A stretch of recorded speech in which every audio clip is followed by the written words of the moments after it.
Mindspark presents The Complete Sherlock Holmes, Arthur Conan Doyle, read by Adam Kamal. A Study in Scarlet. Part 1. Being a reprint from the reminiscences of John H. Watson, M.D., late of the Army Medical Department. Chapter 1. Mr. Sherlock Holmes. In the year 1878, I took my degree of Doctor of Medicine of the University of London and proceeded to Netley to go through the course prescribed for surgeons in the Army. Having completed my studies there, I was duly attached to the 5th Northumberland Fusiliers as assistant surgeon. The regiment was stationed in India at the time, and before I could join it, the Second Afghan War had broken out. On landing at Bombay, I learned that my corps had advanced through the passes and was already deep in the enemy's country. I followed, however, with many other officers who were in the same situation as myself, and succeeded in reaching Kandahar in safety, where I found my regiment and at once entered upon my new duties. The campaign brought honours and promotion to many, but for me it had nothing but misfortune and disaster. I was removed from my brigade and attached to the Berkshires, with whom I served at the fatal Battle of Maiwand. There I was struck on the shoulder by a Jezail bullet, which shattered the bone and grazed the subclavian artery. I should have fallen into the hands of the murderous Ghazis had it not been for the devotion and courage shown by Murray, my orderly, who threw me across a pack-horse and succeeded in bringing me safely to the British lines. Worn with pain and weak from the prolonged hardships which I had undergone, I was removed with a great train of wounded sufferers to the base hospital at Peshawar. Here I rallied and had already improved so far as to be able to walk about the wards and even to bask a little upon the veranda when I was struck down by enteric fever, that curse of our Indian possessions.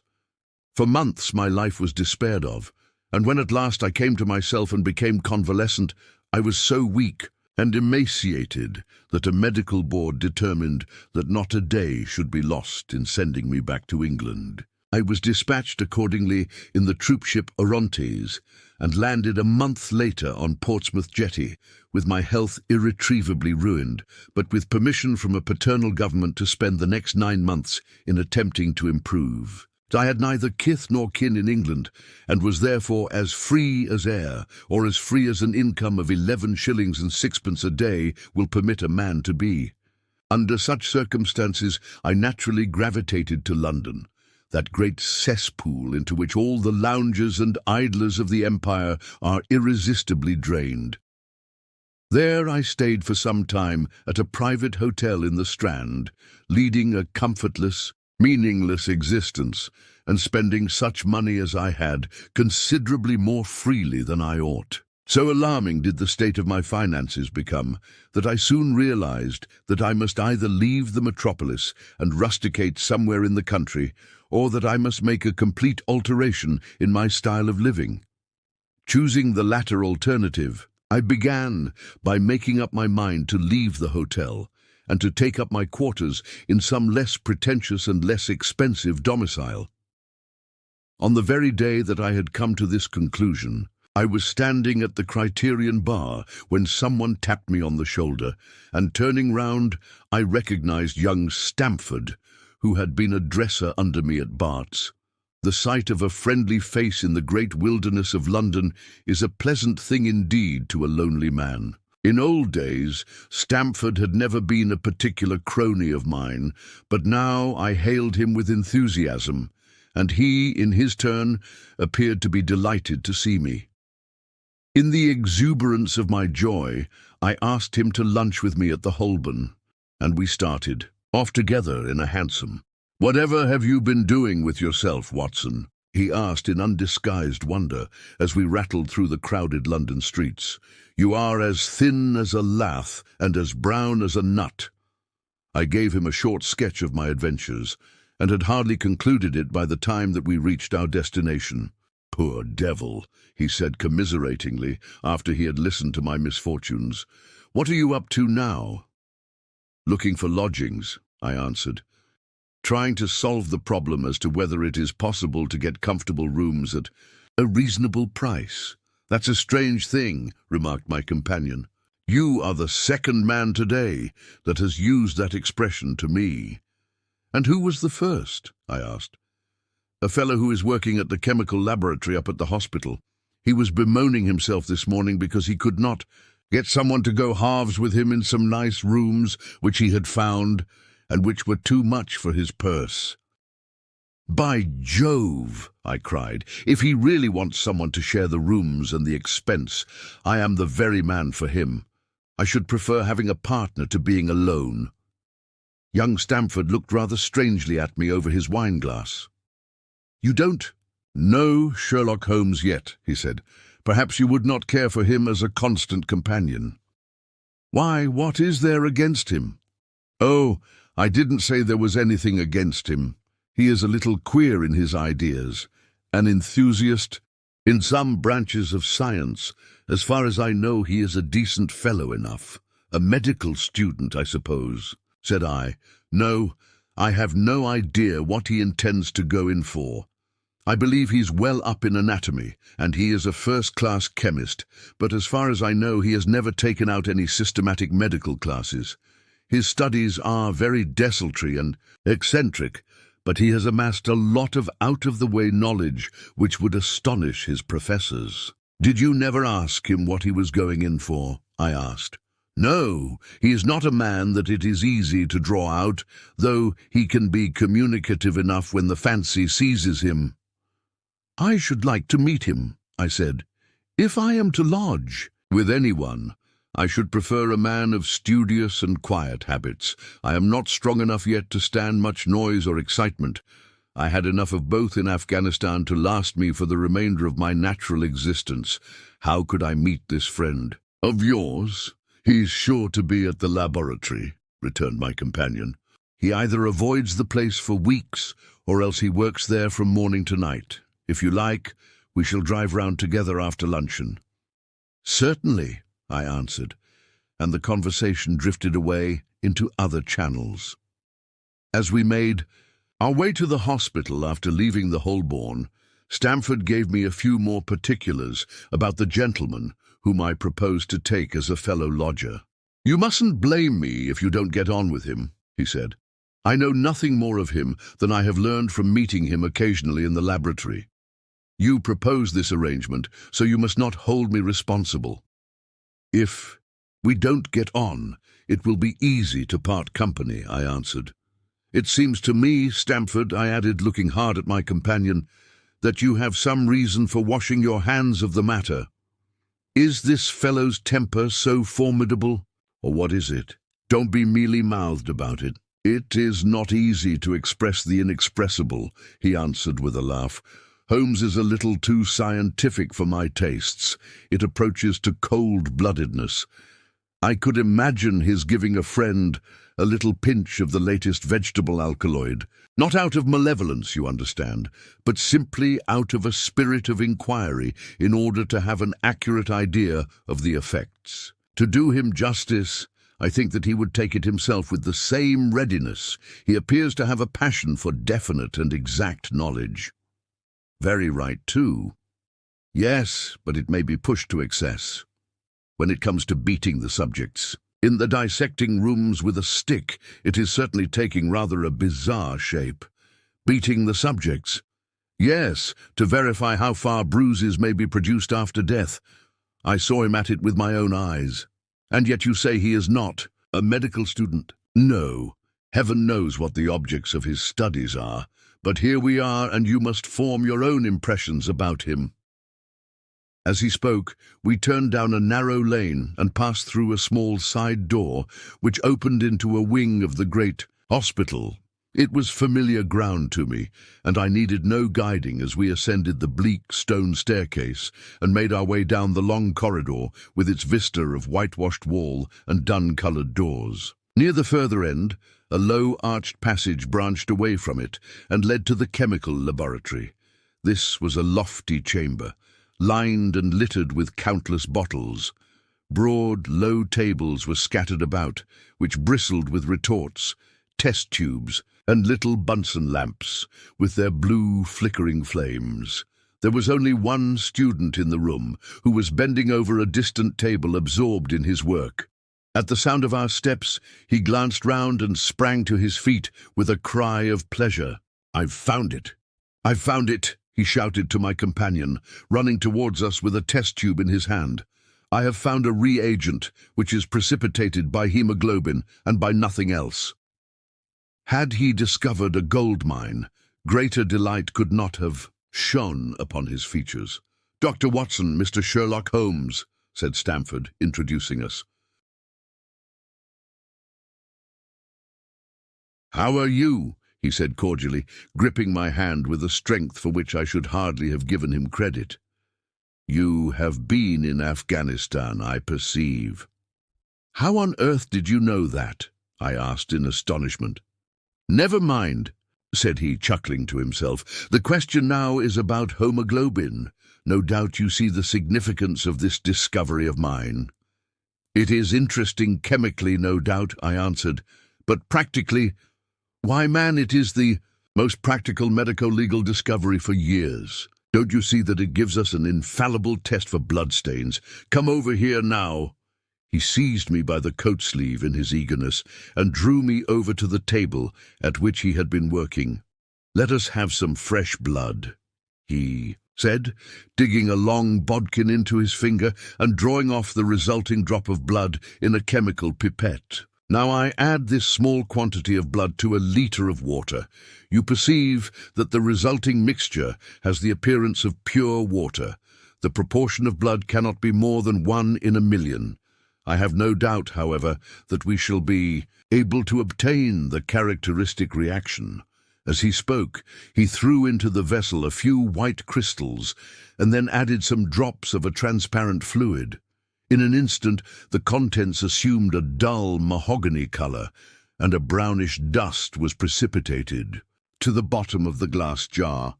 "Ha, ha, ha!" he cried, clapping his hands and looking as delighted as a child with a new toy. "What do you think of that?" "It seems to be a very delicate test," I remarked. "Beautiful, beautiful. The old Guiacum test was very clumsy and uncertain. So is the microscopic examination for blood corpuscles. The latter is valueless if the stains are a few hours old. Now this appears to act as well whether the blood is old or new. Had this test been invented, there are hundreds of men now walking the earth who would long ago have paid the penalty of their crimes." "Indeed," I murmured. "Criminal cases are continually hinging upon that one point.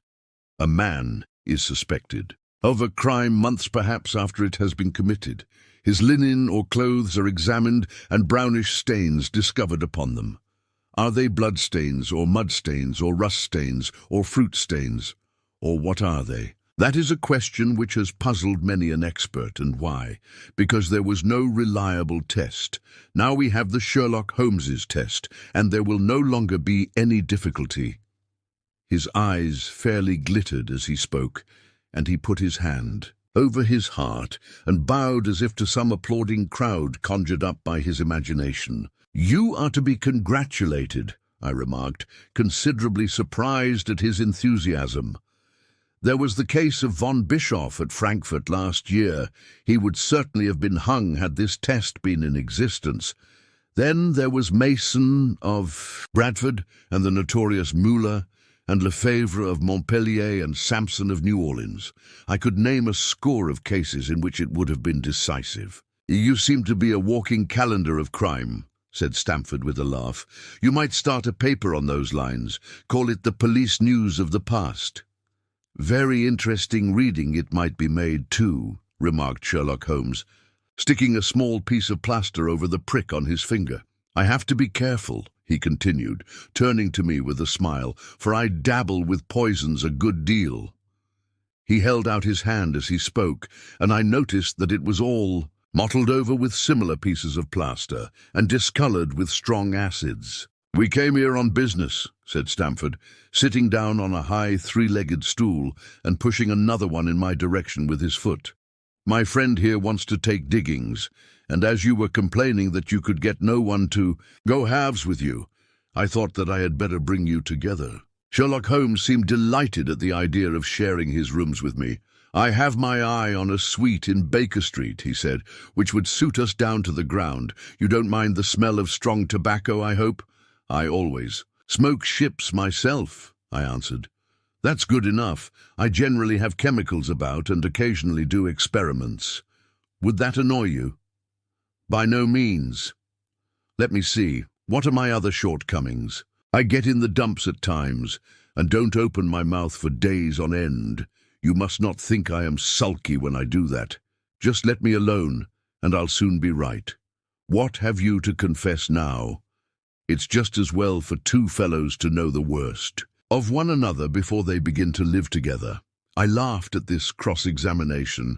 "I keep a bullpup," I said, "and I object to rows because my nerves are shaken, and I get up at all sorts of ungodly hours, and I am extremely lazy. I have another set of vices when I'm well, but those are the principal ones at present." "Do you include violin playing in your category of rows?" he asked anxiously. "It depends on the player," I answered. "A well-played violin is a treat for the gods, a badly played one." "Oh, that's all right," he cried, with a merry laugh. "I think we may consider the thing as settled. That is, if the rooms are agreeable to you. When shall we see them?" "Call for me here at noon tomorrow, and we'll go together and settle everything," he answered. "All right. Noon." "Exactly," said I, shaking his hand. We left him working among his chemicals, and we walked together towards my hotel. "By the way," I asked suddenly, stopping and turning upon Stamford, "how the deuce did he know that I had come from Afghanistan?" My companion smiled an enigmatical smile. "That's just his little peculiarity," he said. "A good many people have wanted to know how he finds things out." "Oh, a mystery, is it?" I cried, rubbing my hands. "This is very piquant. I am much obliged to you for bringing us together. The proper study of mankind is man. You know." "You must study him, then," Stamford said, as he bade me goodbye. "You'll find him a knotty problem, though. I'll wager he learns more about you than you about him. Goodbye." "Goodbye," I answered, and strolled onto my hotel, considerably interested in my new acquaintance. Chapter: The Science of Deduction. We met next day as he had arranged, and inspected the rooms at number 221B Baker Street, of which he had spoken at our meeting. They consisted of a couple of comfortable bedrooms and a single large airy sitting room, cheerfully furnished and illuminated by two broad windows. So desirable in every way were the apartments, and so moderate did the terms seem when divided between us, that the bargain was concluded upon the spot, and we at once entered into possession. That very evening I moved my things round from the Beige Hotel, and on the following morning Sherlock Holmes followed me with several boxes and portmanteaus. For a day or two we were busily employed in unpacking and laying out our property to the best advantage. That done, we gradually began to settle down and to accommodate ourselves to our new surroundings. Holmes was certainly not a difficult man to live with. He was quiet in his ways, and his habits were regular. It was rare for him to be up after 10 at night, and he had invariably breakfasted and gone out before I rose in the morning. Sometimes he spent his day at the chemical laboratory, sometimes in the dissecting rooms, and occasionally in long walks, which appeared to take him into the lowest portions of the city. Nothing could exceed his energy when the working fit was upon him, but now and again a reaction would seize him, and for days on end he would lie upon the sofa in the sitting-room, hardly uttering a word or moving a muscle from morning to night. On these occasions I have noticed such a dreamy, vacant expression in his eyes that I might have suspected him of being addicted to the use of some narcotic, had not the temperance and cleanliness of his whole life forbidden such a notion. As the weeks went by, my interest in him and my curiosity as to his aims in life gradually deepened and increased. His very person and appearance were such as to strike the attention of the most casual observer. In height, he was rather over 6 feet, and so excessively lean that he seemed to be considerably taller. His eyes were sharp and piercing, save during those intervals of torpor to which I have alluded, and his thin, hawk-like nose gave his whole expression an air of alertness and decision. His chin, too, had the prominence and squareness which marked the man of determination. His hands were invariably blotted with ink and stained with chemicals, yet he was possessed of extraordinary delicacy of touch, as I frequently had occasion to observe when I watched him manipulating his fragile philosophical instruments.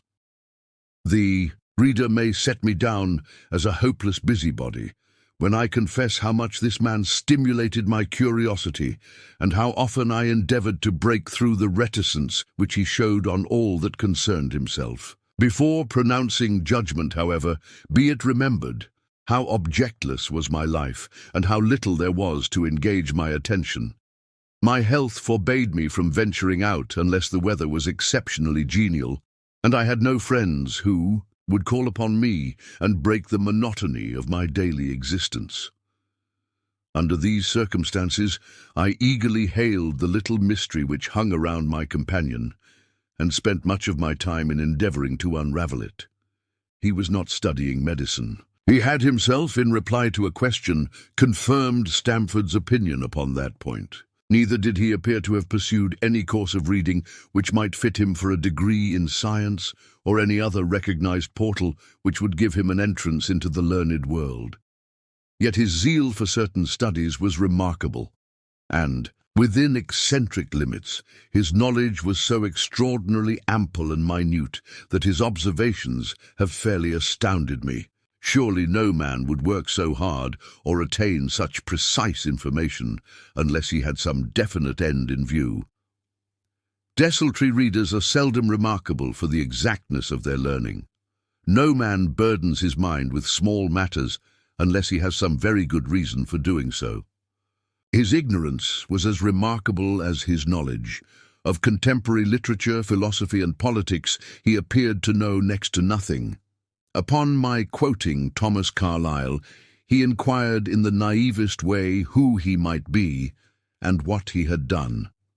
My surprise reached a climax, however, when I found incidentally that he was ignorant of the Copernican theory and of the composition of the solar system. That any civilized human being in this 19th century should not be aware that the earth travelled round the sun appeared to be to me such an extraordinary fact that I could hardly realize it.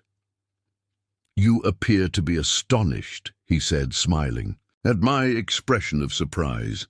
Now that I do know it, I shall do my best to forget it." "To forget it?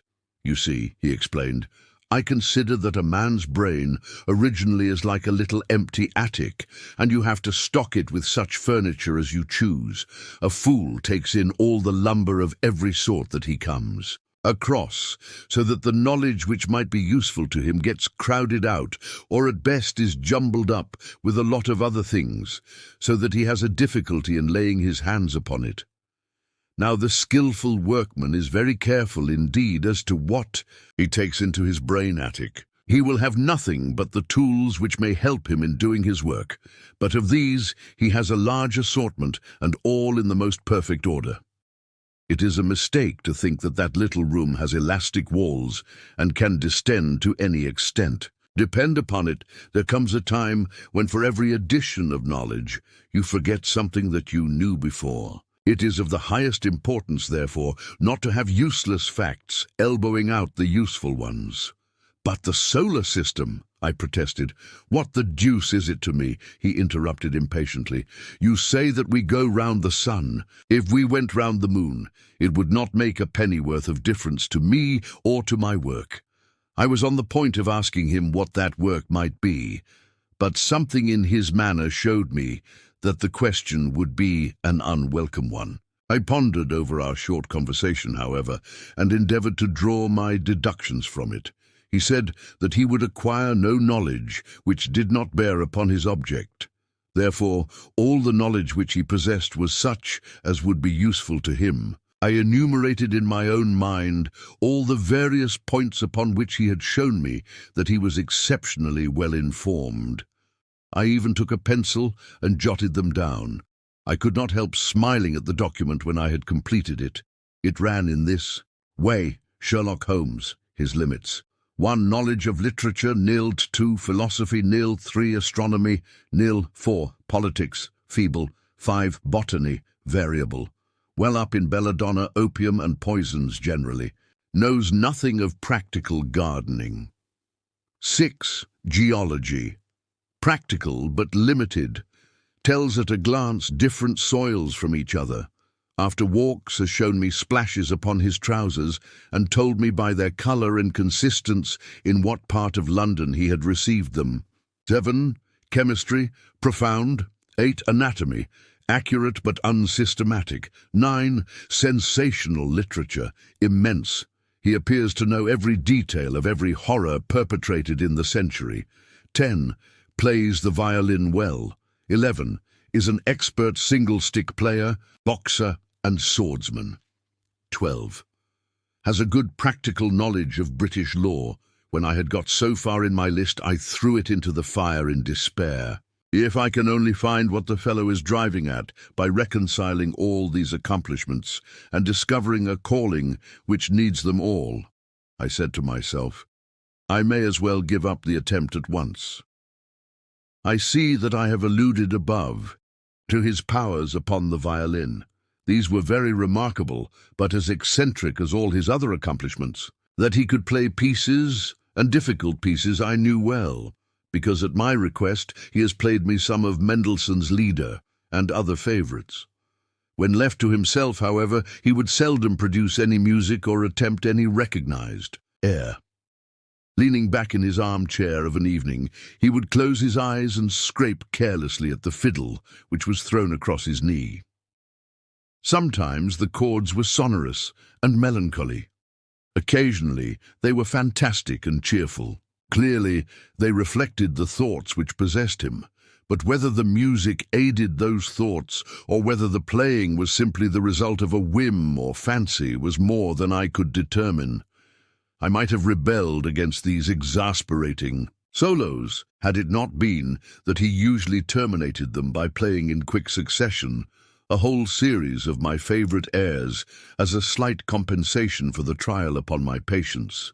During the first week or so we had no callers, and I had begun to think that my companion was as friendless a man as I was myself. Presently, however, I found that he had many acquaintances, and those in the most different classes of society. There was one little sallow, rat-faced, dark-eyed fellow who was introduced to me as Mr. Lestrade, and who came 3 or 4 times in a single week. One morning a young girl called, fashionably dressed, and stayed for half an hour or more.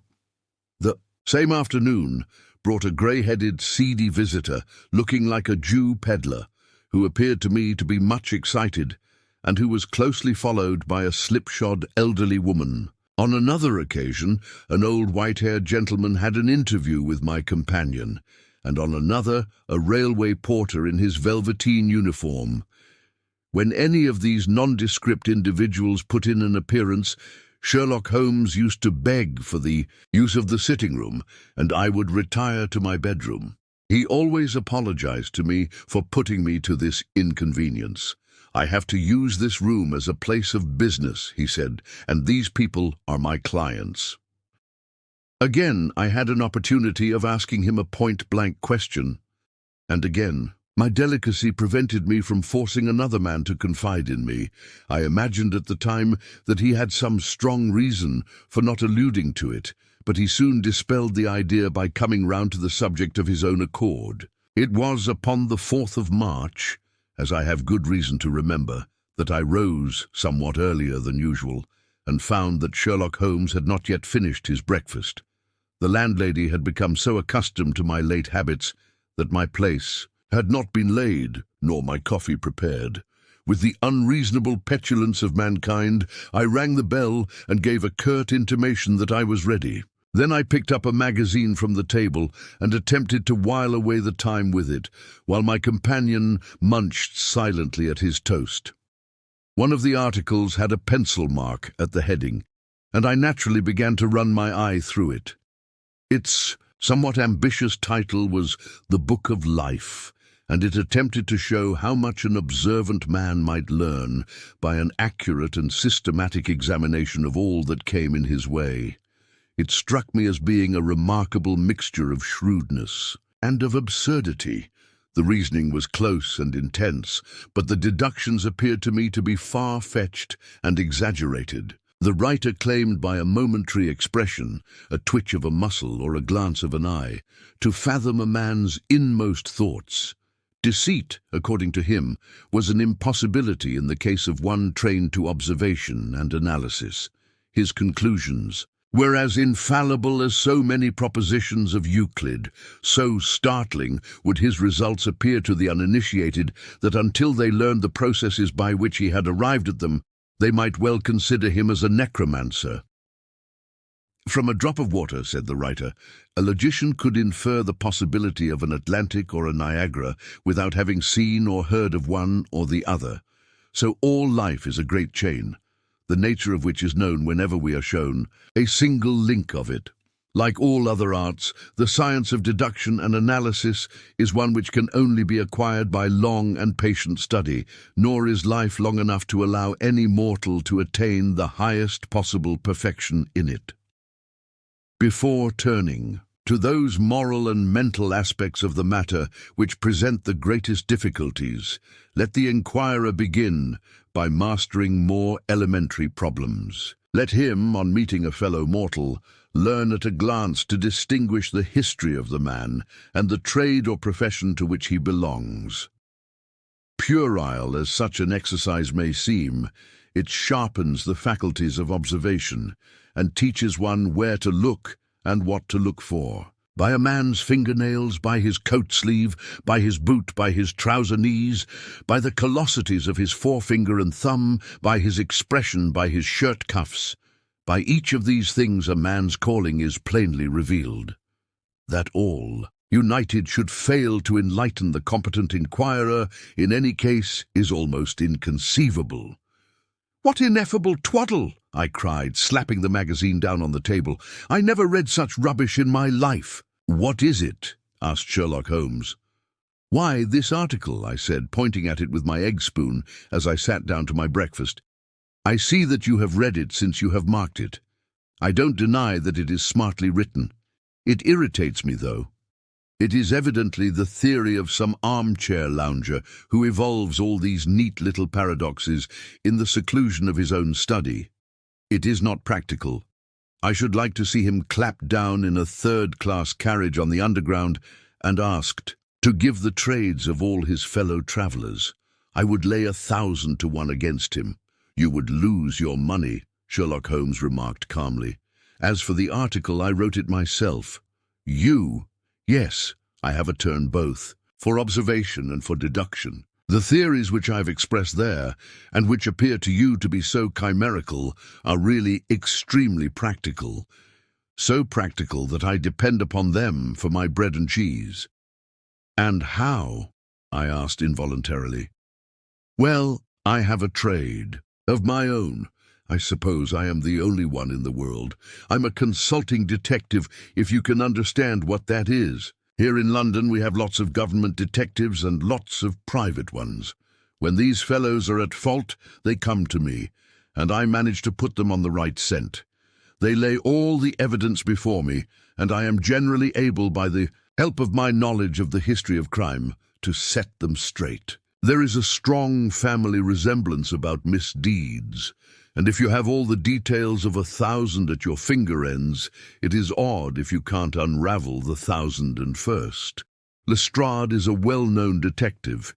He got himself into a fog recently over a forgery case, and that was what brought him here.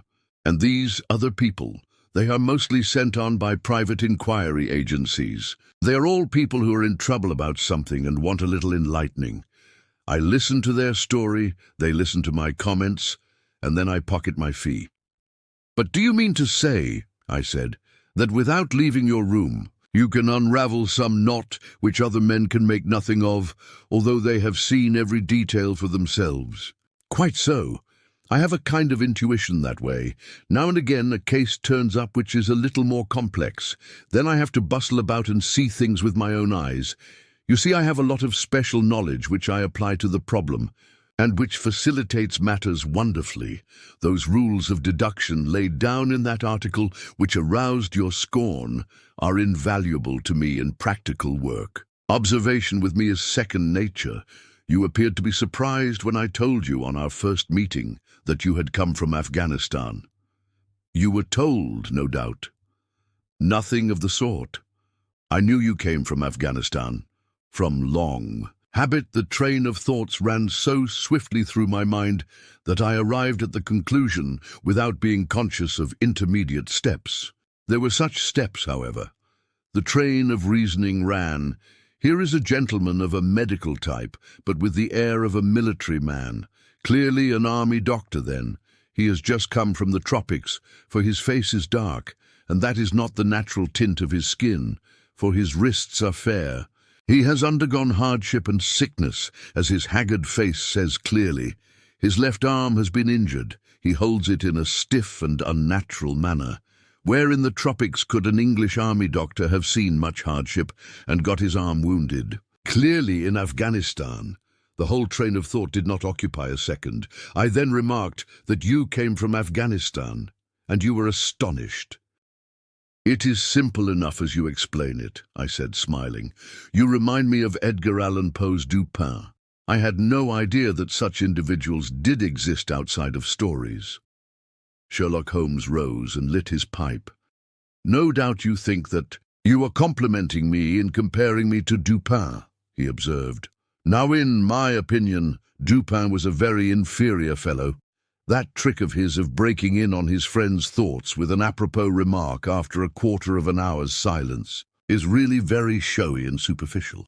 He had some analytical genius, no doubt, but he was by no means such a phenomenon as Poe appeared to imagine." "Have you read Gaboriau's works?" I asked. "Does Lecoq come up to your idea of a detective?" Sherlock Holmes sniffed sardonically. "Lecoq was a miserable bungler," he said in an angry voice. "He had only one thing to recommend him, and that was his energy. That book made me positively ill. The question was how to identify an unknown prisoner. I could have done it in 24 hours. Lecoq took 6 months or so. It might be made a textbook for detectives to teach them what to avoid." I felt rather indignant at having two characters whom I had admired treated in this cavalier style. I walked over to the window and stood looking out into the busy street. "This fellow may be very clever," I said to myself, "but he is certainly very conceited." "There are no crimes and no criminals in these days," he said querulously. "What is the use of having brains in our profession? I know well that I have it in me to make my name famous. No man lives or has ever lived who has brought the same amount of study and of natural talent to the detection of crime, which I have done. And what is the result? There is no crime to detect, or at most some bungling villainy with a motive so transparent that even a Scotland Yard official can see through it." I was still annoyed at his bumptious style of conversation. I thought it best to change the topic. "I wonder what that fellow is looking for," I asked, pointing to a stalwart, plainly dressed individual who was walking slowly down the other side of the street, looking anxiously at the numbers. He had a large blue envelope in his hand and was evidently the bearer of a message. "You mean the retired sergeant of Marines," said Sherlock Holmes. "Brag and bounce," thought I to myself. "He knows that I cannot verify his guess." The thought had hardly passed through my mind when the man whom we were watching caught sight of the number on our door and ran rapidly across the roadway. We heard a loud knock, a deep voice below, and heavy steps ascending the stair. "For Mr. Sherlock Holmes," he said, stepping into the room and handing my friend the letter. Here was an opportunity of taking the conceit out of him. He little thought of this when he made that random shot. "May I ask, my lad," I said in the blandest voice, "what your trade may be?" "Commissionaire, sir," he said gruffly. Uniform away for repairs." "And you were?" I asked, with a slightly malicious glance at my companion. "A sergeant, sir. Royal Marine Light Infantry, sir. No answer?" "Right, sir." He clicked his heels together, raised his hand in a salute, and was gone. Chapter 3. The Lauriston Garden Mystery. I confess that I was considerably startled by this fresh proof of the practical nature of my companion's theories. My respect for his powers of analysis increased wondrously. There still remained some lurking suspicion in my mind, however, that the whole thing was a pre-arranged episode, intended to dazzle me, though what earthly object he could have in taking me in was past my comprehension. When I looked at him, he had finished reading the note, and his eyes had assumed the vacant, lackluster expression which showed mental abstraction. "How in the world did you deduce that?" I asked. "Deduce what?" said he petulantly. "Why, that he was a retired sergeant of Marines." "I have no time for trifles," he answered brusquely. Then with a smile, "Excuse my rudeness. You broke the thread of my thoughts, but perhaps it is as well. So you actually were not able to see that that man was a sergeant of Marines?" "No, indeed. It was easier to know it than to explain why I knew it. If you were asked to prove that 2 and 2 made 4, you might find some difficulty, and yet you are quite sure of the fact. Even across the street I could see a great blue anchor tattooed on the back of the fellow's hand. That smacked of the sea. He had a military carriage, however, and regulation side whiskers. There we have the Marine. He was a man with some amount of self-importance and a certain air of command. You must have observed the way in which he held his head and swung his cane. A steady, respectable, middle-aged man, too, on the face of him, all facts which led me to believe that he had been a sergeant. "Wonderful!" I ejaculated. "Commonplace," said Holmes, though I thought from his expression that he was pleased at my evident surprise and admiration. "I said just now that there were no criminals. It appears that I am wrong. Look at this." He threw me over the note which the commissionaire had brought. "Why?" I cried as I cast my eye over it. "This is terrible." "It does seem to be a little out of the common," he remarked calmly. "Would you mind reading it to me aloud?" This is the letter which I read to him. "My dear Mr. Sherlock Holmes, there has been a bad business during the night at 3 Lauriston Gardens off the Brixton Road. Our man on the beat saw a light there about 2 in the morning, and as the house was an empty one, suspected that something was amiss. He found the door open, and in the front room, which is bare of furniture, discovered the body of a gentleman, well dressed, and having cards in his pocket bearing the name of Enoch J. Drebber, Cleveland, Ohio, USA. There had been no robbery, nor is there any evidence as to how the man met his death. There are marks of blood in the room, but there is no wound upon his person. We are at a loss as to how he came into the empty house. Indeed, the whole affair is a puzzler. If you can come round to the house any time before 12, you will find me there. I have left everything in statu quo until I hear from you. If you are unable to come, I shall give you fuller details, and would esteem it a great kindness if you would favour me with your opinion. Yours faithfully, Tobias Gregson. Gregson is the smartest of the Scotland Yarders, my friend remarked. He and Lestrade are the pick of a bad lot. They're both quick and energetic, but conventional, shockingly so. They have their knives into one another too. They are as jealous as a pair of professional beauties. There will be some fun over this case, if they are both put upon the scent. I was amazed at the calm way in which he rippled on. "Surely there is not a moment to be lost," I cried. "Shall I go and order you a cab?" "I'm not sure about whether I shall go. I am the most incurably lazy devil that ever stood in shoe leather. That is, when the fit is on me, for I can be spry enough at times." "Why, it is just such a chance as you have been longing for." "My dear fellow, what does it matter to me? Supposing I unravel the whole matter, you may be sure that Gregson, Lestrade and Co. will pocket all the credit. That comes of being an unofficial personage. But he begs you to help him. Yes, he knows that I am his superior and acknowledges it to me, but he would cut his tongue out before he would own it to any third person. However, we may as well go and have a look. I shall work it out on my own hook. I may have a laugh at them if I have nothing else. Come on!" He hustled on his overcoat and bustled about in a way that showed that an energetic fit had superseded the apathetic one. "Get your hat," he said. "You wish me to come?" "Yes, if you have nothing better to do." A minute later, we were both in a hansom driving furiously for the Brixton Road. It was a foggy, cloudy morning, and a dun-coloured veil hung over the housetops, looking like the reflection of the mud-coloured streets beneath. My companion was in the best of spirits, and prattled away about Cremona fiddles, and the difference between a Stradivarius and an Amati. As for myself, I was silent, for the dull weather and the melancholy business upon which we were engaged depressed my spirits. "You don't seem to give much thought to the matter in hand," I said at last, interrupting Holmes's musical disquisition. "No data yet," he answered. "It is a capital mistake to theorize before you have all the evidence. It biases the judgment."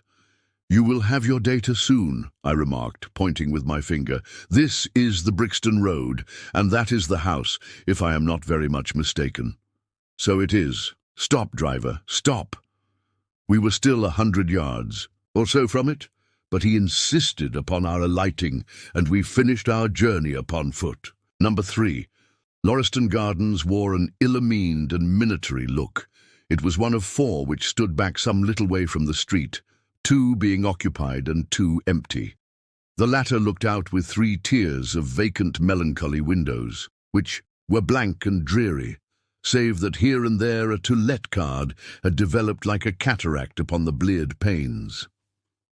A small garden sprinkled over with a scattered eruption of sickly plants separated each of these houses from the street, and was traversed by a narrow pathway, yellowish in colour, and consisting apparently of a mixture of clay and of gravel. The whole place was very sloppy from the rain which had fallen through the night. The garden was bounded by a 3-foot brick wall with a fringe of wood rails upon the top, and against this wall was leaning a stalwart police constable, surrounded by a small knot of loafers, who craned their necks and strained their eyes in the vain hope of catching some glimpse of the proceedings within. I had imagined that Sherlock Holmes would at once have hurried into the house and plunged into a study of the mystery. Nothing appeared to be further from his intention. With an air of nonchalance which, under the circumstances, seemed to me to border upon affectation, he lounged up and down the pavement, and gazed vacantly at the ground, the sky, the opposite houses and the line of railings. Having finished his scrutiny, he proceeded slowly down the path, or rather down the fringe of grass which flanked the path, keeping his eyes riveted upon the ground. Twice he stopped, and once I saw him smile, and heard him utter an exclamation of satisfaction. There were many marks of footsteps upon the wet clay soil, but since the police had been coming and going over it, I was unable to see how my companion could hope to learn anything from it. Still, I had had such extraordinary evidence of the quickness of his perceptive faculties that I had no doubt that he could see a great deal which was hidden from me. At the door of the house we were met by a tall, white-faced, flaxen-haired man with a notebook in his hand, who rushed forward and wrung my companion's hand with effusion. "It is indeed kind of you to come," he said. "I have had everything left untouched." "Except that," my friend answered, pointing at the pathway. "If a herd of buffaloes had passed along, there could not be a greater mess." "No doubt. However, you had drawn your own conclusions, Gregson, before you permitted this." "I've had so much to do inside the house," the detective said evasively. "My colleague, Mr. Lestrade, is here. I had relied upon him to look after this." Holmes glanced at me and raised his eyebrows sardonically. "With 2 such men as yourself and Lestrade upon the ground, there will not be much for a third party to find out," he said. Gregson rubbed his hands in a self-satisfied way. "I think we have done all that can be done," he answered. "It's a queer case, though, and I knew your taste for such things. You did not come here in a cab?" asked Sherlock Holmes. "No, sir." "Nor Lestrade?" "No, sir." "Then let us go and look at the room." With which inconsequent remark, he strode on into the house, followed by Gregson, whose features expressed his astonishment. A short passage, bare, planked and dusty, led to the kitchen and offices. 2 doors opened out of it to the left and to the right. One of these had obviously been closed for many weeks. The other belonged to the dining room, which was the apartment in which the mysterious affair had occurred. Holmes walked in, and I followed him with that subdued feeling at my heart which the presence of death inspires. It was a large square room, looking all the larger from the absence of all furniture. A vulgar, flaring paper adorned the walls, but it was blotched in places with mildew, and here and there great strips had become detached and hung down, exposing the yellow plaster beneath. Opposite the door was a showy fireplace, surmounted by a mantelpiece of imitation white marble. On one corner of this was stuck the stump of a red wax candle. The solitary window was so dirty that the light was hazy and uncertain, giving a dull grey tinge to everything, which was intensified by the thick layer of dust which coated the whole apartment. All these details I observed afterwards. At present, my attention was centred upon the single, grim, motionless figure which lay stretched upon the boards, with vacant, sightless eyes staring up at the discoloured ceiling. It was that of a man about 43 or 44 years of age, middle-sized, broad-shouldered, with crisp, curling black hair and a short, stubbly beard. He was dressed in a heavy broadcloth frock coat and waistcoat with light-coloured trousers and immaculate collar and cuffs. A top hat, well-brushed and trim, was placed upon the floor beside him. His hands were clenched and his arms thrown abroad, while his lower limbs were interlocked, as though his death struggle had been a grievous one. On his rigid face there stood an expression of horror, and as it seemed to me of hatred, such as I have never seen upon human features. This malignant and terrible contortion, combined with the low forehead, blunt nose and prognathous jaw, gave the dead man a singularly simious and ape-like appearance, which was increased by his writhing, unnatural posture. I have seen death in many forms, but never has it appeared to me in a more fearsome aspect than in that dark, grimy apartment which looked out upon one of the main arteries of suburban London. Lestrade, lean and ferret-like as ever, was standing by the doorway and greeted my companion and myself. "This case will make a stir, sir," he remarked. "It beats anything I have seen, and I am no chicken." "There is no clue," said Gregson. "None at all," chimed in Lestrade. Sherlock Holmes approached the body and, kneeling down, examined it intently. "You are sure that there is no wound?" he asked, pointing to numerous gouts and splashes of blood which lay all round. "Positive!" cried both detectives.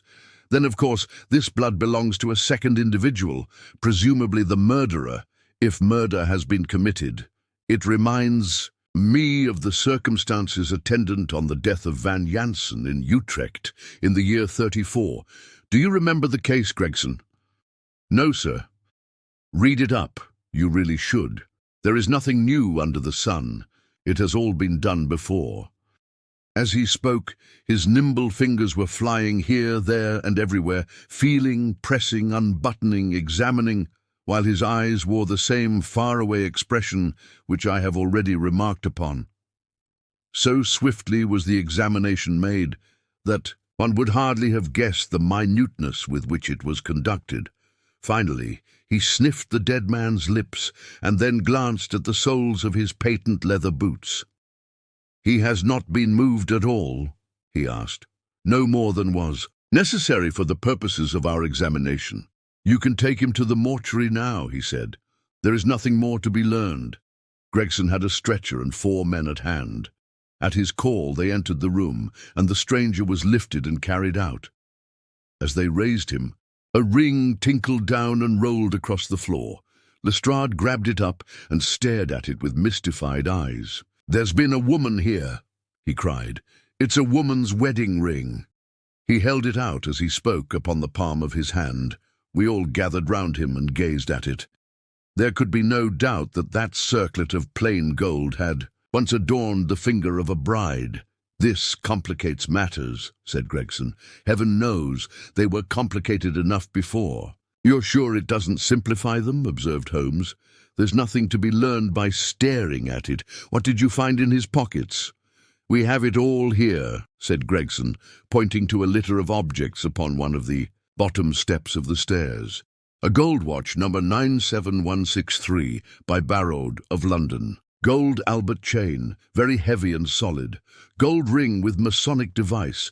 Gold pin, bulldog's head with rubies as eyes. Russian leather card case with cards of Enoch J. Drebber of Cleveland, corresponding with the EJD upon the linen. No purse, but loose money to the extent of £7.13.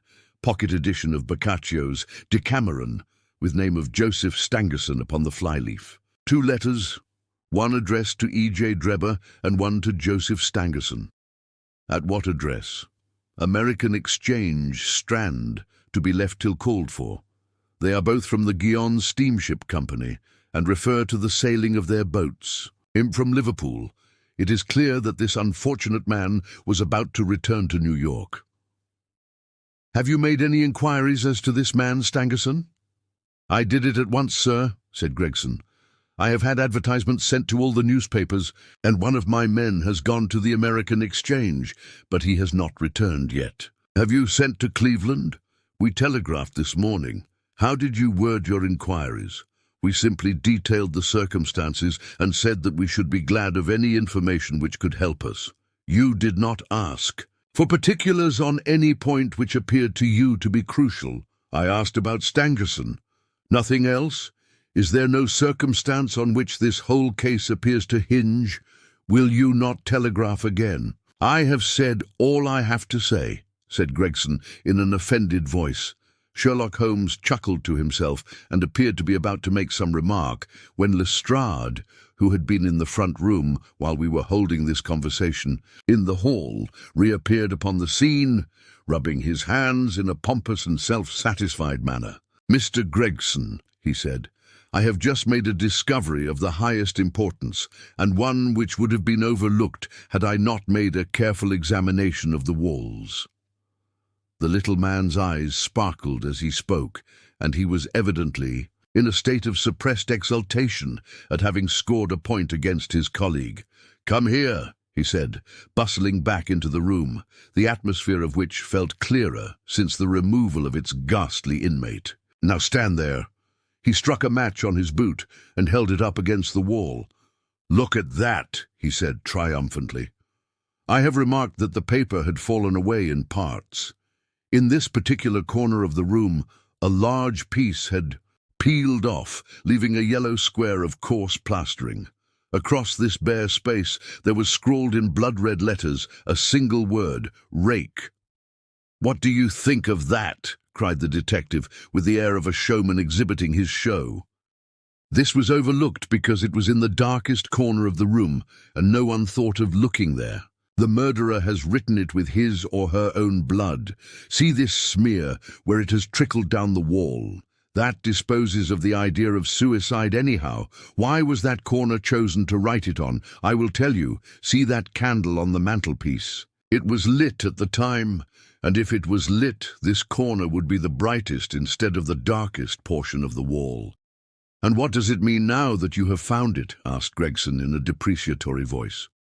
Mean? Why, it means that the writer was going to put the female name Rachel, but was disturbed before he or she had time to finish.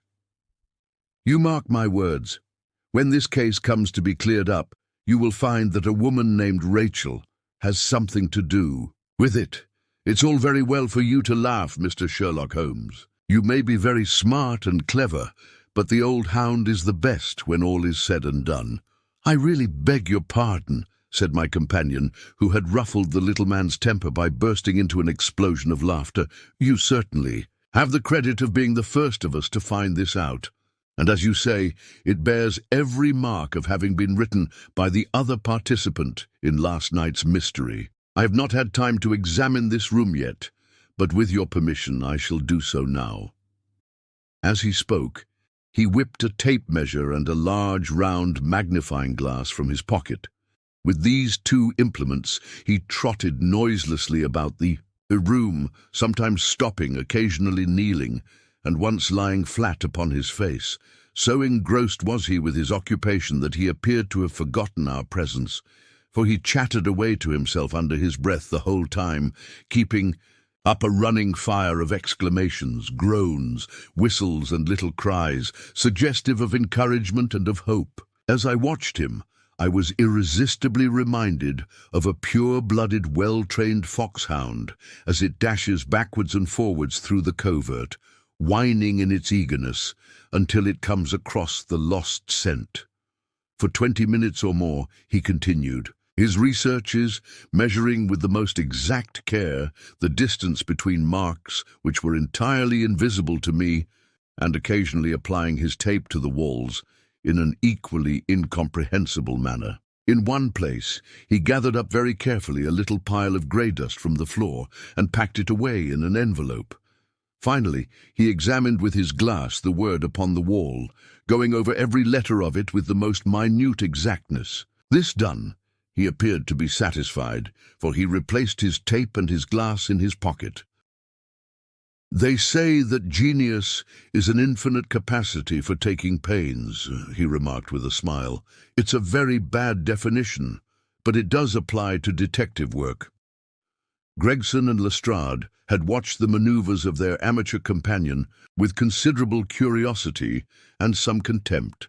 They evidently failed to appreciate the fact which I had begun to realize, that Sherlock Holmes's smallest actions were all directed towards some definite and practical end. "What do you think of it, sir?" they both asked. "It would be robbing you of the credit of the case if I was to presume to help you," remarked my friend. "You're doing so well now that it would be a pity for anyone to interfere." There was a world of sarcasm in his voice as he spoke. "If you will let me know how your investigations go," he continued, "I shall be happy to give you any help I can. In the meantime, I should like to speak to the constable who found the body. Can you give me his name and address?" Lestrade glanced at his notebook. "John Rance," he said. "He is off duty now. You will find him at 46, Audley Court, Kennington. Parkgate." Holmes took a note of the address. "Come along, Doctor," he said. "We shall go and look him up. I'll tell you one thing which may help you in the case," he continued, turning to the two detectives. "There has been murder done, and the murderer was a man. He was more than 6 feet high, was in the prime of life, had small feet for his height, wore coarse, square-toed boots and smoked a Trichinopoly cigar. He came here with his victim in a 4-wheeled cab, which was drawn by a horse with 3 old shoes and 1 new one on his off-fore leg. In all probability, the murderer had a florid face, and the fingernails of his right hand were remarkably long. These are only a few indications, but they may assist you." Lestrade and Gregson glanced at each other with an incredulous smile. "If this man was murdered, how was it done?" asked the former. "Poison," said Sherlock Holmes curtly, and strode off. "One other thing, Lestrade," he added, turning round at the door. "Rach is the German for revenge. So don't lose your time looking for Miss Rachel," with which Parthian shot he walked away, leaving the two rivals open-mouthed behind him. Chapter 4. What John Rance had to tell it was 1 o'clock when we left number 3, Lauriston Gardens. Sherlock Holmes led me to the nearest telegraph office, whence he dispatched a long telegram. He then hailed a cab and ordered the driver to take us to the address given us by Lestrade. "There is nothing like first-hand evidence," he remarked. "As a matter of fact, my mind is entirely made up upon the case, but still we may as well learn all that is to be learned." "You amaze me, Holmes," said I. "Surely you are not as sure as you pretend to be of all those particulars which you gave." "There's no room for a mistake," he answered. The very first thing which I observed on arriving there was that a cab had made 2 ruts with its wheels close to the curb. Now, up to last night, we have had no rain for a week, so that those wheels, which left such a deep impression, must have been there during the night. There were the marks of the horses' hooves too, the outline of one of which was far more clearly cut than that of the other 3, showing that that was a new shoe. Since the cab was there after the rain began, and was not there at any time, during the morning, I have Gregson's word for that, it follows that it must have been there during the night, and therefore that it brought those 2 individuals to the house.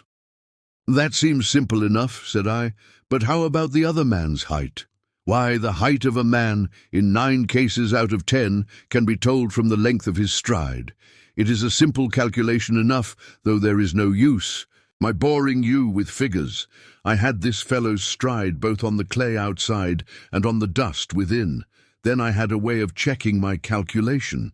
When a man writes on a wall, his instinct leads him to write about the level of his own eyes. Now that writing was just over 6 feet from the ground, it was child's play.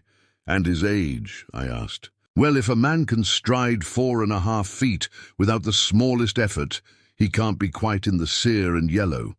That was the breadth of a puddle on the garden walk, which he had evidently walked across. Patent leather boots had gone. A round and square toes had hopped over. There is no mystery about it at all. I am simply applying to ordinary life a few of those precepts of observation and deduction which I advocated in that article. Is there anything else that puzzles you? The fingernails and the trichinopoly, I suggested. The writing on the wall was done with a man's forefinger, dipped in blood. My glass allowed me to observe that the plaster was slightly scratched in doing it, which would not have been the case if the man's nail had been trimmed. I gathered up some scattered ash from the floor. It was dark in colour and flaky. Such an ash as is only made by a trichinopoly. I have made a special study of cigar ashes. In fact, I have written a monograph upon the subject. I flatter myself that I can distinguish at a glance the ash of any known brand, either of cigar or of tobacco. It is just in such details that the skilled detective differs from the Gregson and Lestrade type. And the florid face? I asked.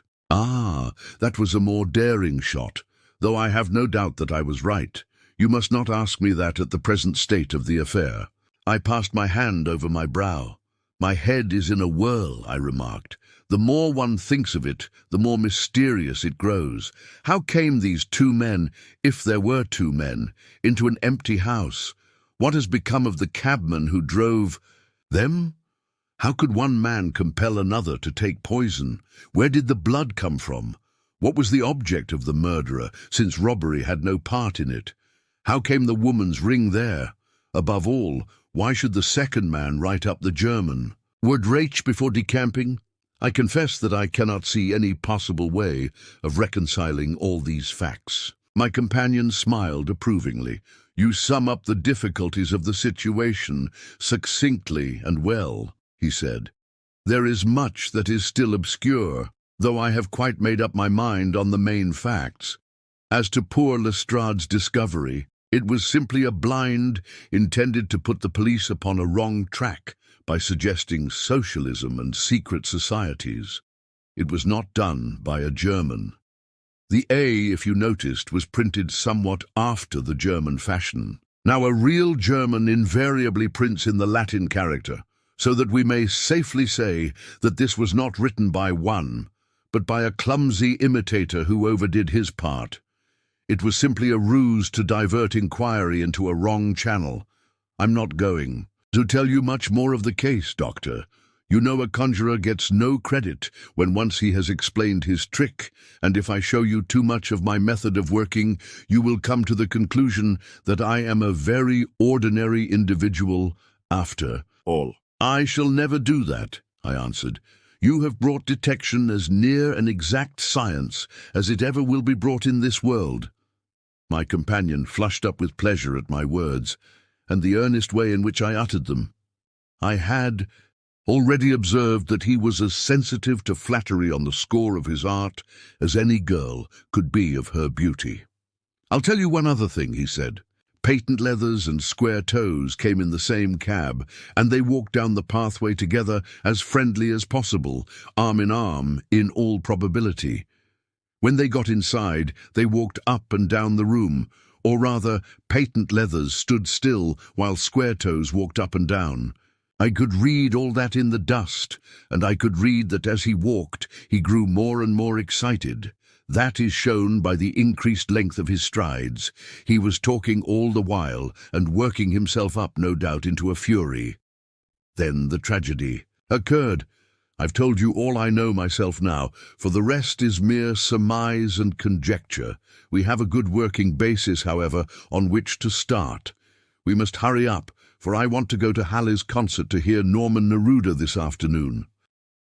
This conversation had occurred while our cab had been threading its way through a long succession of dingy streets and dreary byways.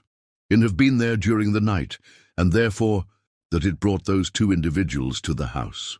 "That seems simple enough," said I, "but how about the other man's height?" "Why, the height of a man in 9 cases out of 10 can be told from the length of his stride. It is a simple calculation enough, though there is no use my boring you with figures. I had this fellow's stride both on the clay outside and on the dust within. Then I had a way of checking my calculation. When a man writes on a wall, his instinct leads him to write about the level of his own eyes. Now that writing was just over 6 feet from the ground, it was child's play." "And his age?" I asked. "Well, if a man can stride 4.5 feet without the smallest effort, he can't be quite in the sere and yellow." That was the breadth of a puddle on the garden walk which he had evidently walked across. Patent leather boots had gone around, and Square Toes had hopped over. There is no mystery about it at all. I'm simply applying to ordinary life a few of those precepts of observation and deduction which I advocated in that article. Is there anything else that puzzles you?" "The fingernails and the trichinopoly," I suggested. "The writing on the wall was done with a man's forefinger dipped in blood. My glass allowed me to observe that the plaster was slightly scratched in doing it, which would not have been the case if the man's nail had been trimmed. I gathered up some scattered ash from the floor. It was dark in colour and flaky, such an ash as is only made by a trichinopoly. I have made a special study of cigar ashes. In fact, I have written a monograph upon the subject. I flatter myself that I can distinguish at a glance the ash of any known brand, either of cigar or of tobacco. It is just in such details that the skilled detective differs from the Gregson and Lestrade type." "And the florid face?" I asked. "Ah, that was a more daring shot, though I have no doubt that I was right. You must not ask me that at the present state of the affair." I passed my hand over my brow. "My head is in a whirl," I remarked. "The more one thinks of it, the more mysterious it grows. How came these 2 men, if there were 2 men, into an empty house? What has become of the cabman who drove them? How could one man compel another to take poison? Where did the blood come from? What was the object of the murderer, since robbery had no part in it? How came the woman's ring there? Above all, why should the second man write up the German? A word rach before decamping. I confess that I cannot see any possible way of reconciling all these facts." My companion smiled approvingly.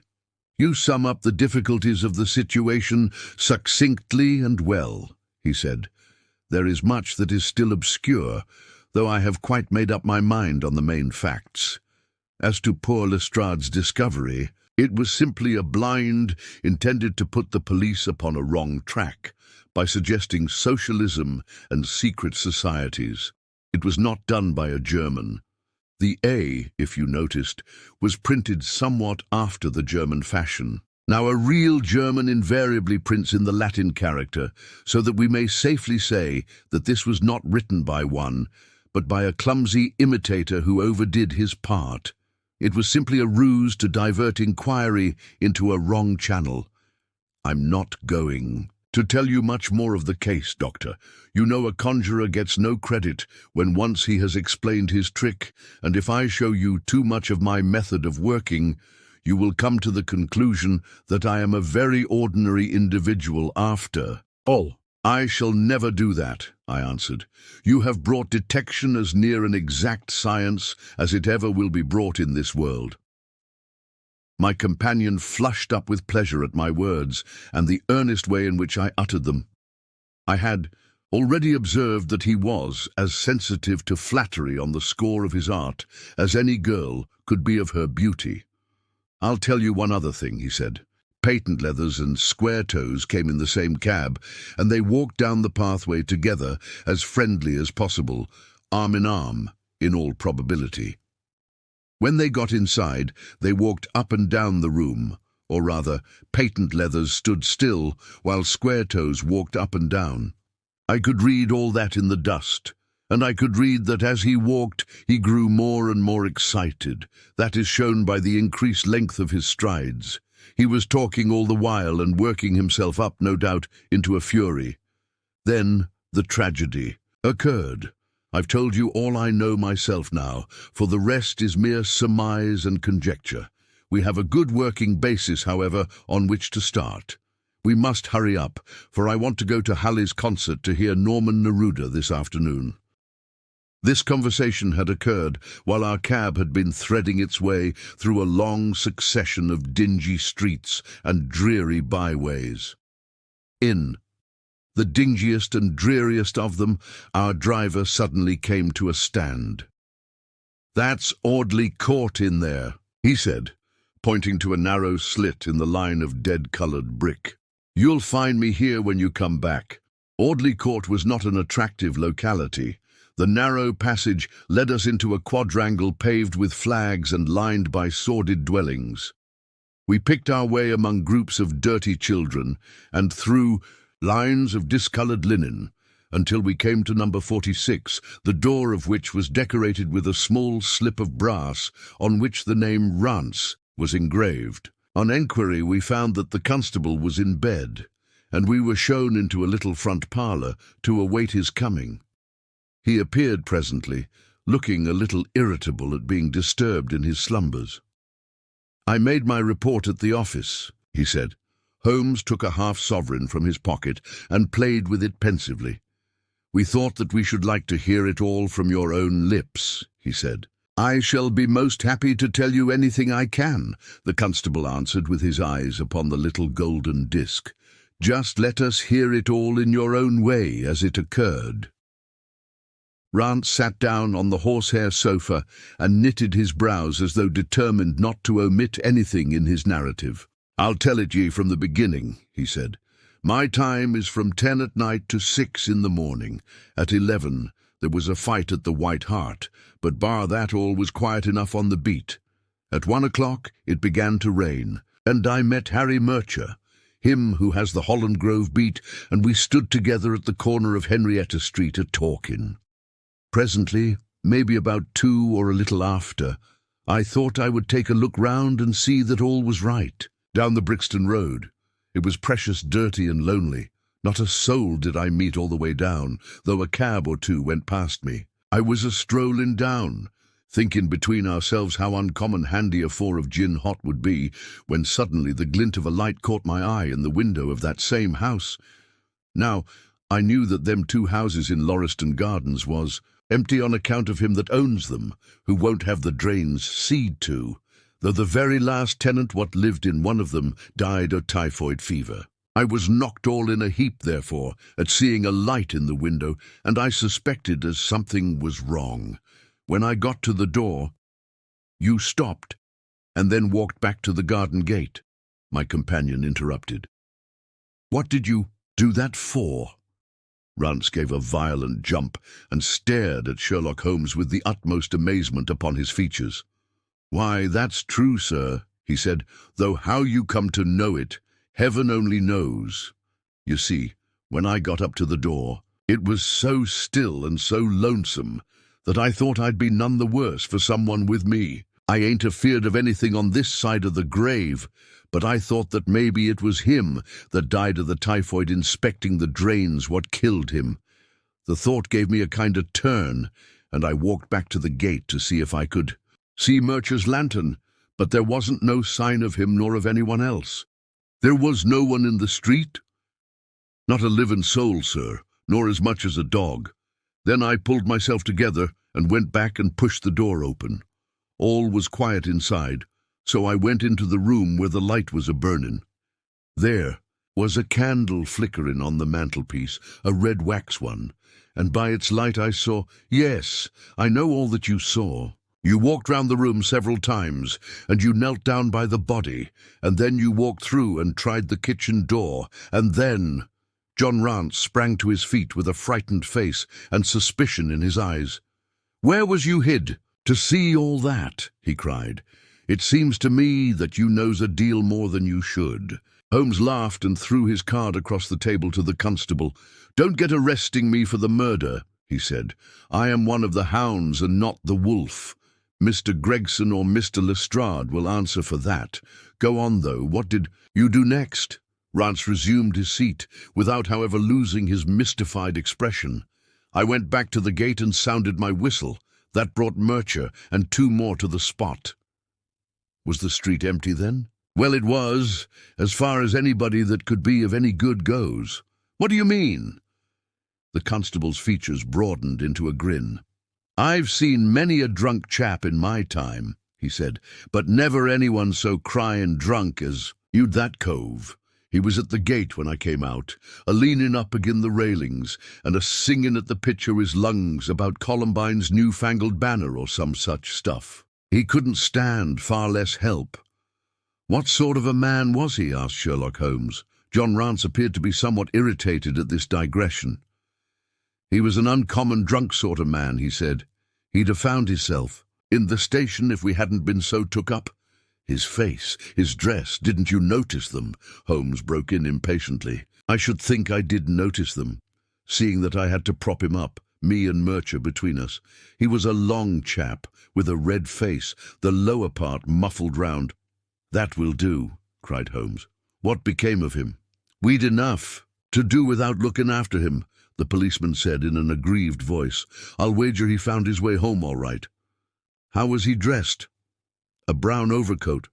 "Had he a whip in his hand?" "A whip? No." "He must have left it behind," muttered my companion. "You didn't happen to see or hear a cab after that?" "No." "There's a half-sovereign for you," my companion said, standing up and taking his hat. "I am afraid, Rance, that you will never rise in the force. That head of yours should be for use as well as ornament. You might have gained your sergeant's stripes last night. The man whom you held in your hands is the man who holds the clue of this mystery, and whom we are seeking. There is no use of arguing about it now. I tell you that it is so. Come along, Doctor." We started off for the cab together, leaving our informant incredulous, but obviously uncomfortable.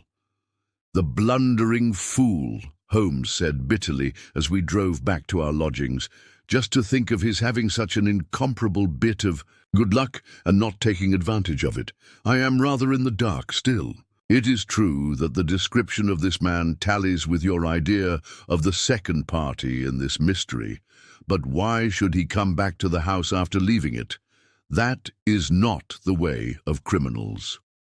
The ring, man, the ring. That was what he came back for. If we have no other way of catching him, we can always bait our line with the ring. I shall have him, Doctor. I'll lay you 2 to 1 that I have him. I must thank you for it all. I might not have gone but for you, and so have missed the finest study I ever came across. A study in Scarlet, eh? Why shouldn't we use a little art jargon? There's the scarlet thread of murder running through the colourless skein of life, and our duty is to unravel it and isolate it and expose every inch of it. And now for lunch, and then for Norman Neruda. Her attack and her bowing are splendid. What's that little thing of Chopin's she plays so magnificently? Tra-la-la-lira-lira-lay. Leaning back in the cab, this amateur bloodhound caroled away like a lark, while I meditated upon the many-sidedness of the human mind. Chapter 5. Our advertisement brings a visitor. Our morning's exertions had been too much for my weak health, and I was tired out in the afternoon. After Holmes' departure for the concert, I lay down upon the sofa and endeavoured to get a couple of hours' sleep. It was a useless attempt. My mind had been too much excited by all that had occurred, and the strangest fancies and surmises crowded into it.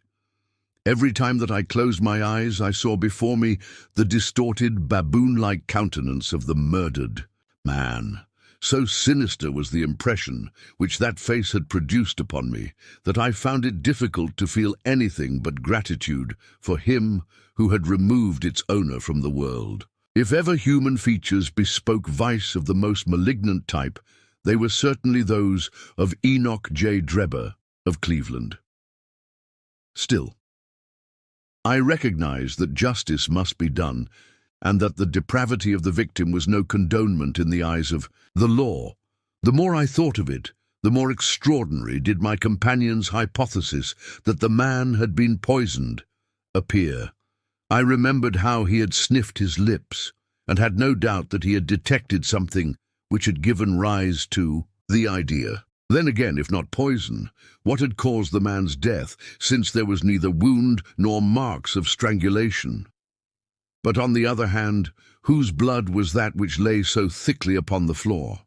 There were no signs of a struggle, nor had the victim any weapon with which he might have wounded an antagonist. As long as all these questions were unsolved, I felt that sleep would be no easy matter, either for Holmes or myself. His quiet, self-confident manner convinced me that he had already formed a theory which explained all the facts, though what it was I could not for an instant conjecture. He was very late in returning, so late that I knew that the concert could not have detained him all the time. Dinner was on the table before he appeared. "It was magnificent," he said, as he took his seat. "Do you remember what Darwin says about music? He claims that the power of producing and appreciating it existed among the human race long before the power of speech was arrived at. Perhaps that is why we are so subtly influenced by it. There are vague memories in our souls of those misty centuries when the world was in its childhood." "That's rather a broad idea," I remarked. "One's ideas must be as broad as nature if they are to interpret nature," he answered. "What's the matter? You're not looking quite yourself. This Brixton Road affair has upset you." "To tell the truth, it has," I said. "I ought to be more case-hardened after my Afghan experiences. I saw my own comrades hacked to pieces at Maiwand without losing my nerve." "I can understand. There is a mystery about this which stimulates the imagination. Where there is no imagination, there is no horror. Have you seen the evening paper?" "No." "It gives a fairly good account of the affair. It does not mention the fact that when the man was raised up, a woman's wedding ring fell upon the floor. It is just as well it does not." "Why?" "Look at this advertisement," he answered. "I had one sent to every paper this morning immediately after the affair." He threw the paper across to me, and I glanced at the place indicated. It was the first announcement in the Found column. "In Brixton Road this morning," it ran. "A plain gold wedding ring found in the roadway between the White Hart Tavern and Holland Grove.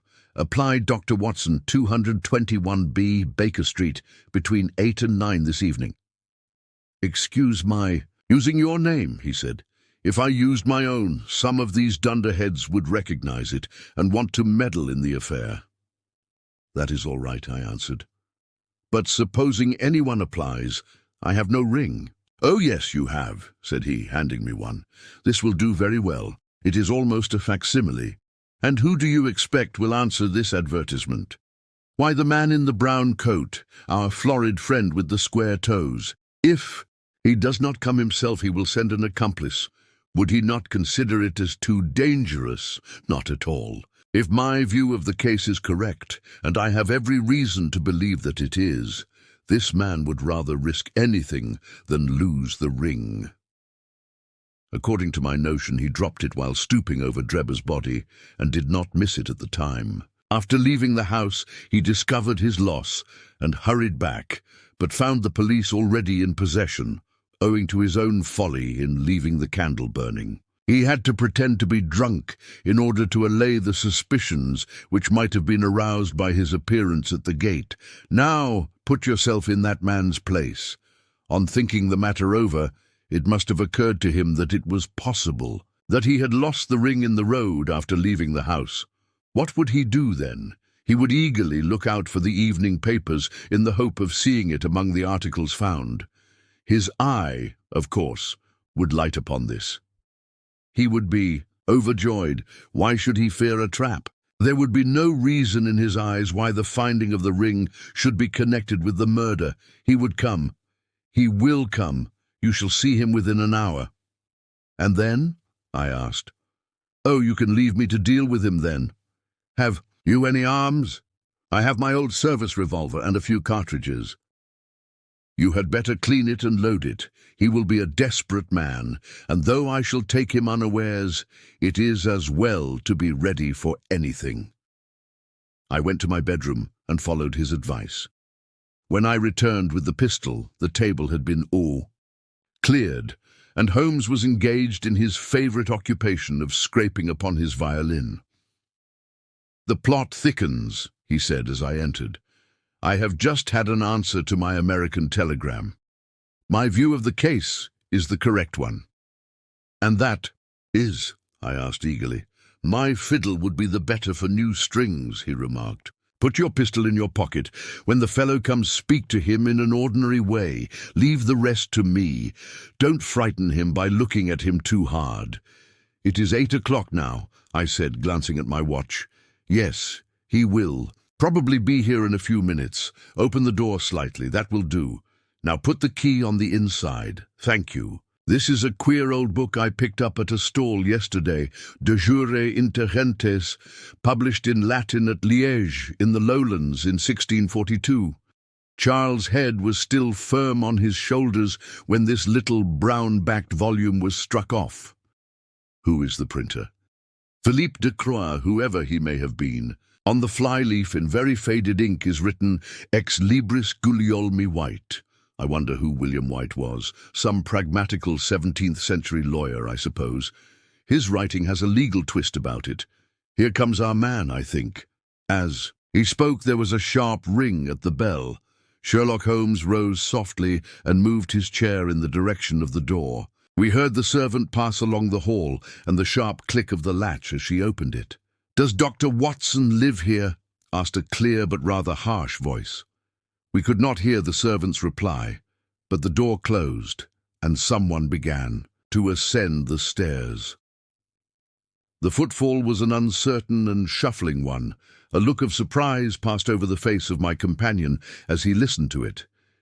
It came slowly along the passage, and there was a feeble tap at the door. "Come in," I cried. At my summons, instead of the man of violence whom we expected, a very old and wrinkled woman hobbled into the apartment. She appeared to be dazzled by the sudden blaze of light, and after dropping a curtsy, she stood blinking at us with her bleared eyes and fumbling in her pocket with nervous, shaky fingers. I glanced at my companion, and his face had assumed such a disconsolate expression that it was all I could do to keep my countenance. The old crone drew out an evening paper and pointed at our advertisement. "It's this as has brought me, good gentleman," she said, dropping another curtsy. "A gold wedding ring in the Brixton Road.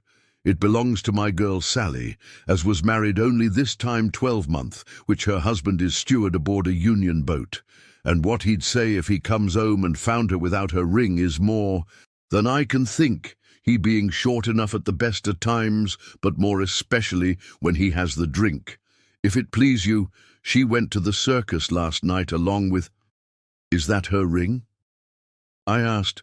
"The Lord be thanked," cried the old woman. "Sally will be a glad woman this night. That's the ring." "And what may your address be?"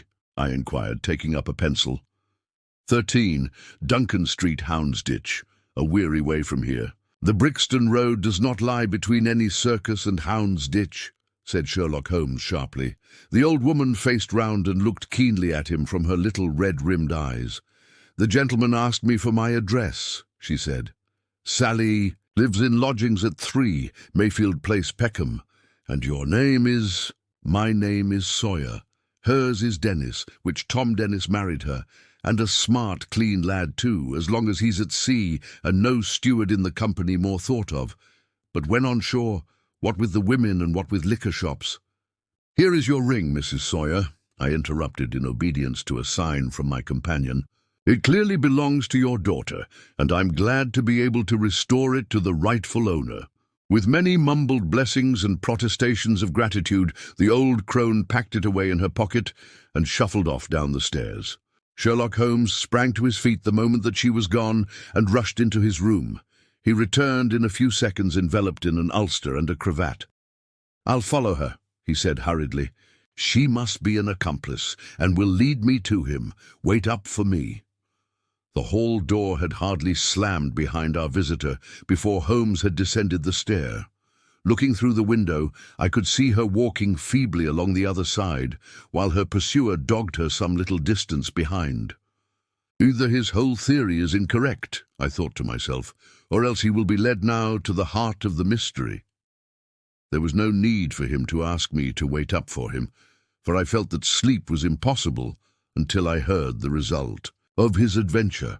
It was close upon 9 when he set out. I had no idea how long he might be, but I sat stolidly puffing at my pipe and skipping over the pages of Henri Murger's Vie de Bohème. 10 o'clock passed, and I heard the footsteps of the maid as they pattered off to bed. 11, and the more stately tread of the landlady passed my door, bound for the same destination. It was close upon 12 before I heard the sharp sound of his latchkey. The instant he entered, I saw by his face that he had not been successful.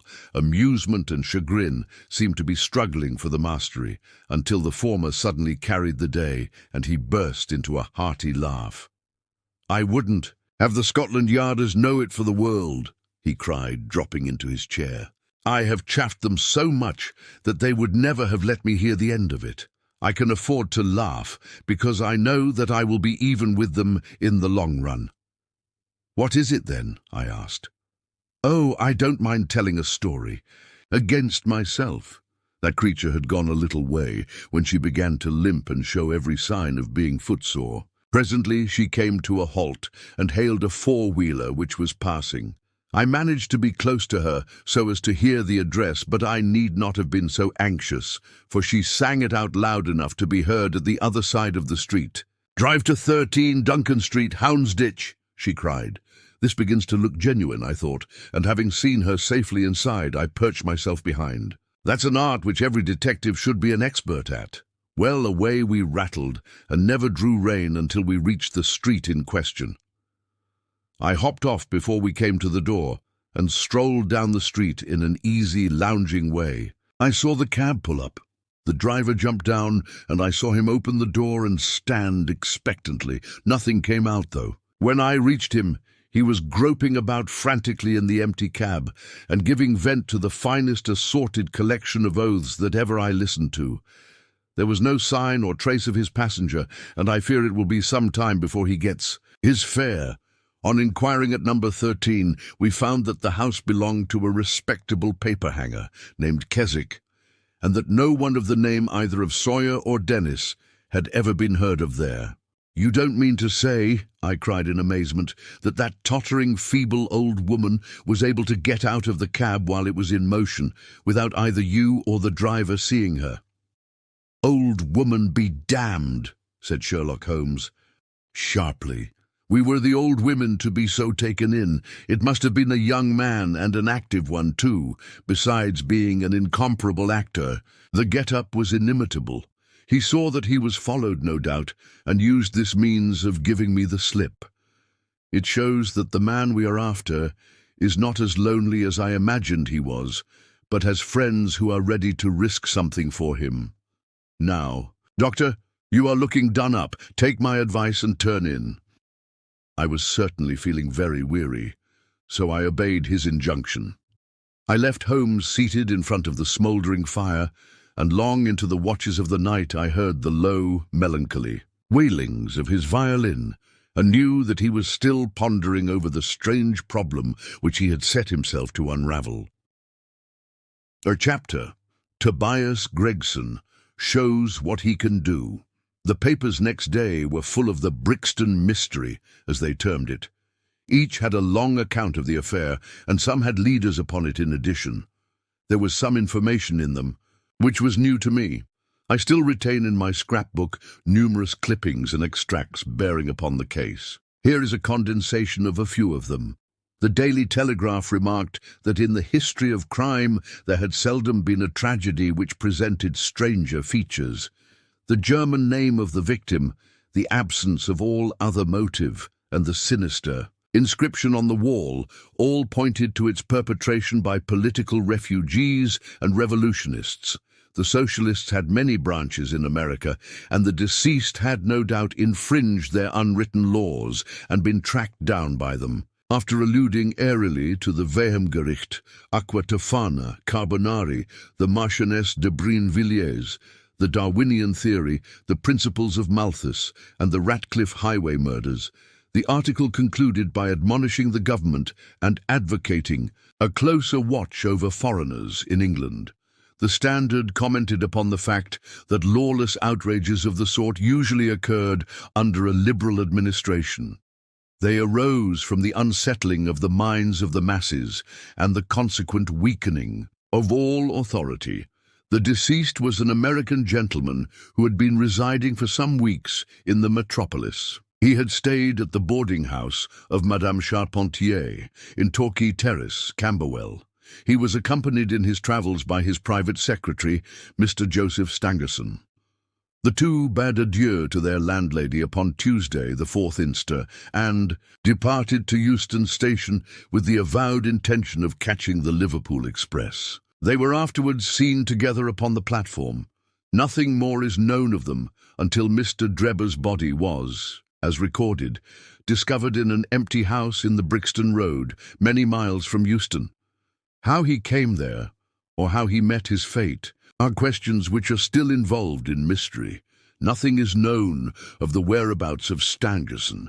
We are glad to learn that Mr. Lestrade and Mr. Gregson of Scotland Yard are both engaged upon the case, and it is confidently anticipated that these well-known officers will speedily throw light upon the matter. The Daily News observed that there was no doubt as to the crime being a political one. The despotism and hatred of liberalism which animated the continental governments had had the effect of driving to our shores a number of men who might have made excellent citizens were they not soured by the recollection of all that they had undergone.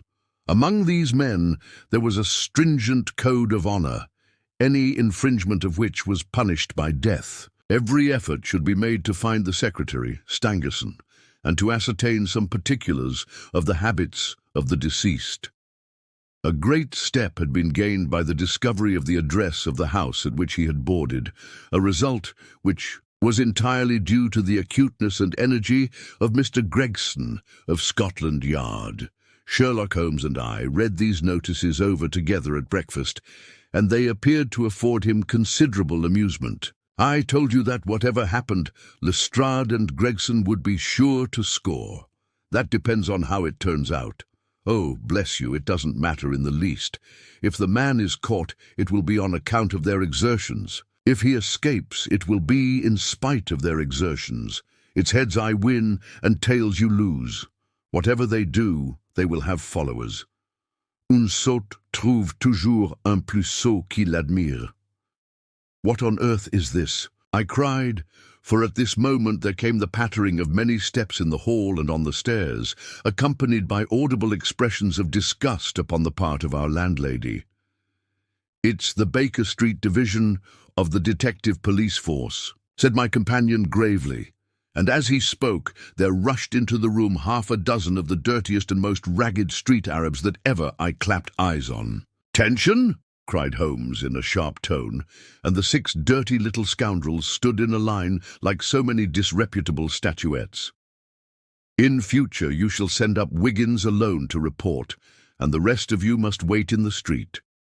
"Have you found it, Wiggins?" "No, sir, we hain't," said one of the youths. "I hardly expected you would. You must keep on until you do.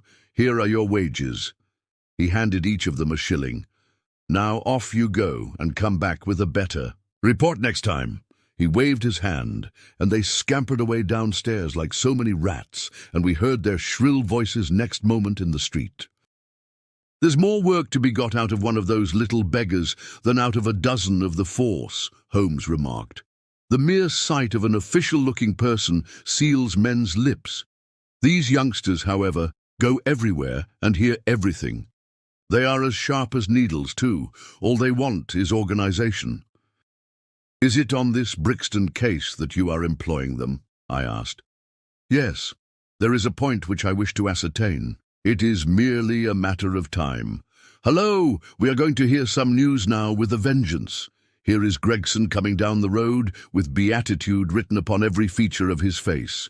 Bound for us, I know. Yes, he is stopping. There he is." There was a violent peal at the bell, and in a few seconds the fair-haired detective came up the stairs, 3 steps at a time, and burst into our sitting room. "My dear fellow," he cried, wringing Holmes's unresponsive hand, "congratulate me. I have made the whole thing as clear as day." A shade of anxiety seemed to me to cross my companion's expressive face. "Do you mean that you are on the right track?" he asked.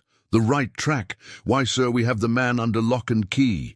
And his name is Arthur Charpentier, sub-lieutenant in Her Majesty's Navy," cried Gregson pompously, rubbing his fat hands and inflating his chest. Sherlock Holmes gave a sigh of relief and relaxed into a smile. "Take a seat and try one of these cigars," he said. "We are anxious to know how you managed it. Will you have some whiskey and water?" "I don't mind if I do," the detective answered. "The tremendous exertions which I have gone through during the last day or two have worn me out. Not so much bodily exertion, you understand, as the strain upon the mind. You will appreciate that, Mr. Sherlock Holmes, for we are both brain workers." "You do me too much honor," said Holmes gravely. "Let us hear how you arrived at this most gratifying result." The detective seated himself in the armchair and puffed complacently at his cigar. Then suddenly he slapped his thigh in a paroxysm of amusement. "The fun of it is," he cried, that fool Lestrade, who thinks himself so smart, has gone off upon the wrong track altogether. He is after the Secretary Stangerson, who had no more to do with the crime than the babe unborn. I have no doubt that he has caught him by this time." The idea tickled Gregson so much that he laughed until he choked. "And how did you get your clue?" "I'll tell you all about it. Of course, Dr. Watson, this is strictly between ourselves. The first difficulty which we had to contend with was the finding of this American's antecedents. Some people would have waited until their advertisements were answered, or until parties came forward and volunteered information. That is not Tobias Gregson's way of going to work. You remember the hat beside the dead man?" "Yes," said Holmes. "By John Underwood and Sons, 129, Camberwell Road." Gregson looked quite crestfallen. "I had no idea that you noticed." "That," he said. "Have you been there?" "No." "Ha!" cried Gregson in a relieved voice. "You should never neglect a chance, however small it may seem." "To a great mind nothing is little," remarked Holmes sententiously. "Well, I went to Underwood and asked him if he had sold a hat of that size and description. He looked over his books and came on it at once. He had sent the hat to a Mr. Drebber, residing at Charpentier's boarding establishment, Torquay Terrace. Thus I got at his address." "Smart, very smart," murmured Sherlock Holmes. "I next called upon Madame Charpentier," continued the detective. "I found her very pale and distressed. Her daughter was in the room too. An uncommonly fine girl she is too. She was looking red about the eyes, and her lips trembled as I spoke to her. That didn't escape my notice. I began to smell a rat. You know the feeling, Mr. Sherlock Holmes, when you come upon the right scent, a kind of thrill in your nerves. Have you heard of the mysterious death of your late boarder, Mr. Enoch J. Drebber, of Cleveland?" I asked. The mother nodded. She didn't seem able to get out a word. The daughter burst into tears. I felt more than ever that these people knew something of the matter. "At what o'clock did Mr. Drebber leave your house for the train?" I asked. "At 8 o'clock, she said, gulping in her throat to keep down her agitation. "His secretary, Mr. Stangerson, said that there were 2 trains, one at 9:15 and one at 11. He was to catch the first." "And was that the last which you saw of him?" A terrible change came over the woman's face as I asked the question. Her features turned perfectly livid. It was some seconds before she could get out the single word, "yes," and when it did come it was in a husky, unnatural tone. There was silence for a moment, and then the daughter spoke in a calm, clear voice. "No good can ever come of falsehood, mother," she said. "Let us be frank with this gentleman. We did see Mr. Drebber again." "God forgive." "You!" cried Madame Charpentier, throwing up her hands and sinking back in her chair. "You have murdered your brother." "Arthur would rather that we spoke the truth," the girl answered firmly. "You had best tell me all about it now," I said. "Half-confidences are worse than none. Besides, you do not know how much we know of it." "On your head be it, Alice," cried her mother, and then turning to me, "I will tell you all, sir. Do not imagine that my agitation on behalf of my son arises from any fear lest he should have had a hand in this terrible affair. He is utterly innocent of it. My dread is, however, that in your eyes and in the eyes of others he may appear to be compromised. That, however, is surely impossible. His high character, his profession, his antecedents would all forbid it." "Your best way is to make a clean breast of the facts," I answered. "Depend upon it, if your son is innocent, he will be none the worse. Perhaps, Alice, you had better leave us together," she said, and her daughter withdrew. "Now, sir," she continued, "I had no intention of telling you all this, but since my poor daughter has disclosed it, I have no alternative. Having once decided to speak, I will tell you all without omitting any particular." "It is your wisest course," said I. "Mr. Drebber has been with us nearly 3 weeks. He and his secretary, Mr. Stangerson, had been travelling on the continent. I noticed a Copenhagen label upon each of their trunks, showing that that had been their last stopping place. Stangerson was a quiet, reserved man, but his employer, I'm sorry to say, was far otherwise. He was coarse in his habits and brutish in his ways. The very night of his arrival he became very much the worse for drink, and indeed, after 12 o'clock in the day, he could hardly ever be said to be sober. His manners towards the maidservants were disgustingly free and familiar. Worst of all, he speedily assumed the same attitude towards my daughter, Alice, and spoke to her more than once, in a way which fortunately she is too innocent to understand. On one occasion, he actually seized her in his arms and embraced her, an outrage which caused his own secretary to reproach him for his unmanly conduct. "But why did you stand all this?" I asked. "I suppose that you can get rid of your boarders when you wish." Mrs. Charpentier blushed at my pertinent question. "Would to God that I had given him notice on the very day that he came," she said. "But it was a sore temptation. They were paying £1 a day each, £14 a week, and this is the slack season. I am a widow, and my boy in the Navy has cost me much. I grudged to lose the money. I acted for the best.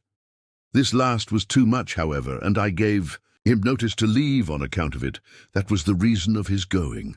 Well, my heart grew light when I saw him drive away. My son is on leave just now, but I did not tell him anything of all this, for his temper is violent, and he is passionately fond of his sister. When I closed the door behind them, a load seemed to be lifted from my mind. Alas, in less than an hour there was a ring at the bell, and I learned that Mr. Drebber had returned. He was much excited, and evidently the worse for drink. He forced his way into the room where I was sitting with my daughter, and made some incoherent remark about having missed his train. He then turned to Alice, and before my very face proposed to her that she should fly with him. "You are of age," he said, "and there is no law to stop you. I have money enough and to spare. Never mind the old girl here, but come along." With me now, straight away. You shall live like a princess." Poor Alice was so frightened that she shrunk away from him, but he caught her by the wrist and endeavoured to draw her towards the door. I screamed, and at that moment my son Arthur came into the room. What happened then, I do not know. I heard oaths and the confused sounds of a scuffle. I was too terrified to raise my head.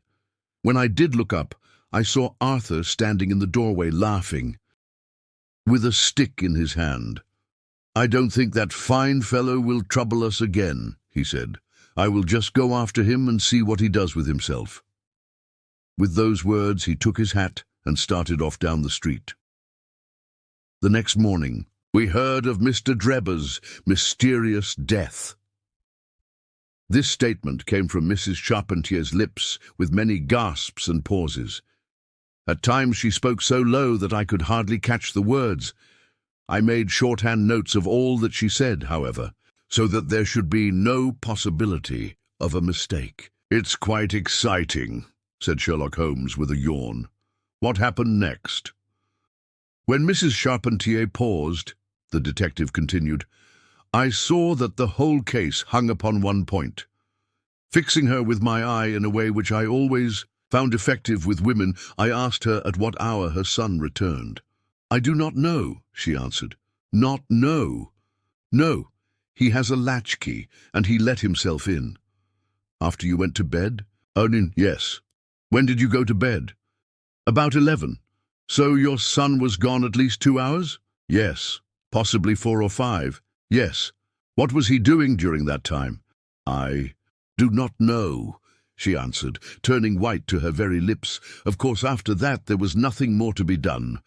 I found out where Lieutenant Charpentier was, took 2 officers with me, and arrested him. When I touched him on the shoulder and warned him to come quietly with us, he answered us as bold as brass, 'I suppose you are arresting me for being concerned in the death of that scoundrel Drebber,' he said. We had said nothing to him about it, so that his alluding to it had a most suspicious aspect." "Very," said Holmes. "He still carried the heavy stick which the mother described him as having with him when he followed Drebber. It was a stout oak cudgel." "What is your theory, then?" "Well, my theory is that he followed Drebber as far as the Brixton Road. When there, a fresh altercation arose between them, in the course of which Drebber received a blow from the stick, in the pit of the stomach perhaps, which killed him without leaving any mark. The night was so wet that no one was about, so Charpentier dragged the body of his victim into the empty house. As to the candle, and the blood, and the writing on the wall, and the ring, they may all be so many tricks to throw the police onto the wrong scent." "Well done," said Holmes in an encouraging voice. "Really, Gregson, you are getting along. We shall make something of you yet." "I flatter myself that I have managed it rather neatly," the detective answered proudly. The young man volunteered a statement in which he said that after following Drebber some time, the latter perceived him and took a cab in order to get away from him. On his way home, he met an old shipmate and took a long walk with him. On being asked where this old shipmate lived, he was unable to give any satisfactory reply. I think the whole case fits together uncommonly well. What amuses me is to think of Lestrade, who had started off upon the wrong scent. I'm afraid he won't make much of, why, by Jove, here's the very man himself. It was indeed Lestrade who had ascended the stairs while we were talking, and who now entered the room. The assurance and jauntiness which generally marked his demeanour and dress were, however, wanting. His face was disturbed and troubled, while his clothes were disarranged and untidy. He had evidently come with the intention of consulting with Sherlock Holmes, for on perceiving his colleague, he appeared to be embarrassed and put out. He stood in the centre of the room, fumbling nervously with his hat and uncertain what to do. "This is a most extraordinary case," he said at last, "a most incomprehensible affair." "Ah, you find it so, Mr. Lestrade," cried Gregson triumphantly. "I thought you would come to that conclusion.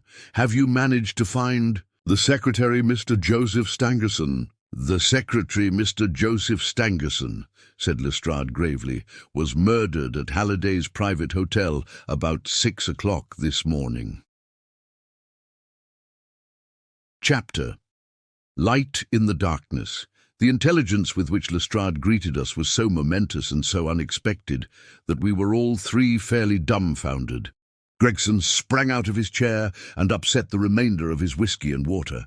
I stared in silence at Sherlock Holmes, whose lips were compressed and his brows drawn down over his eyes.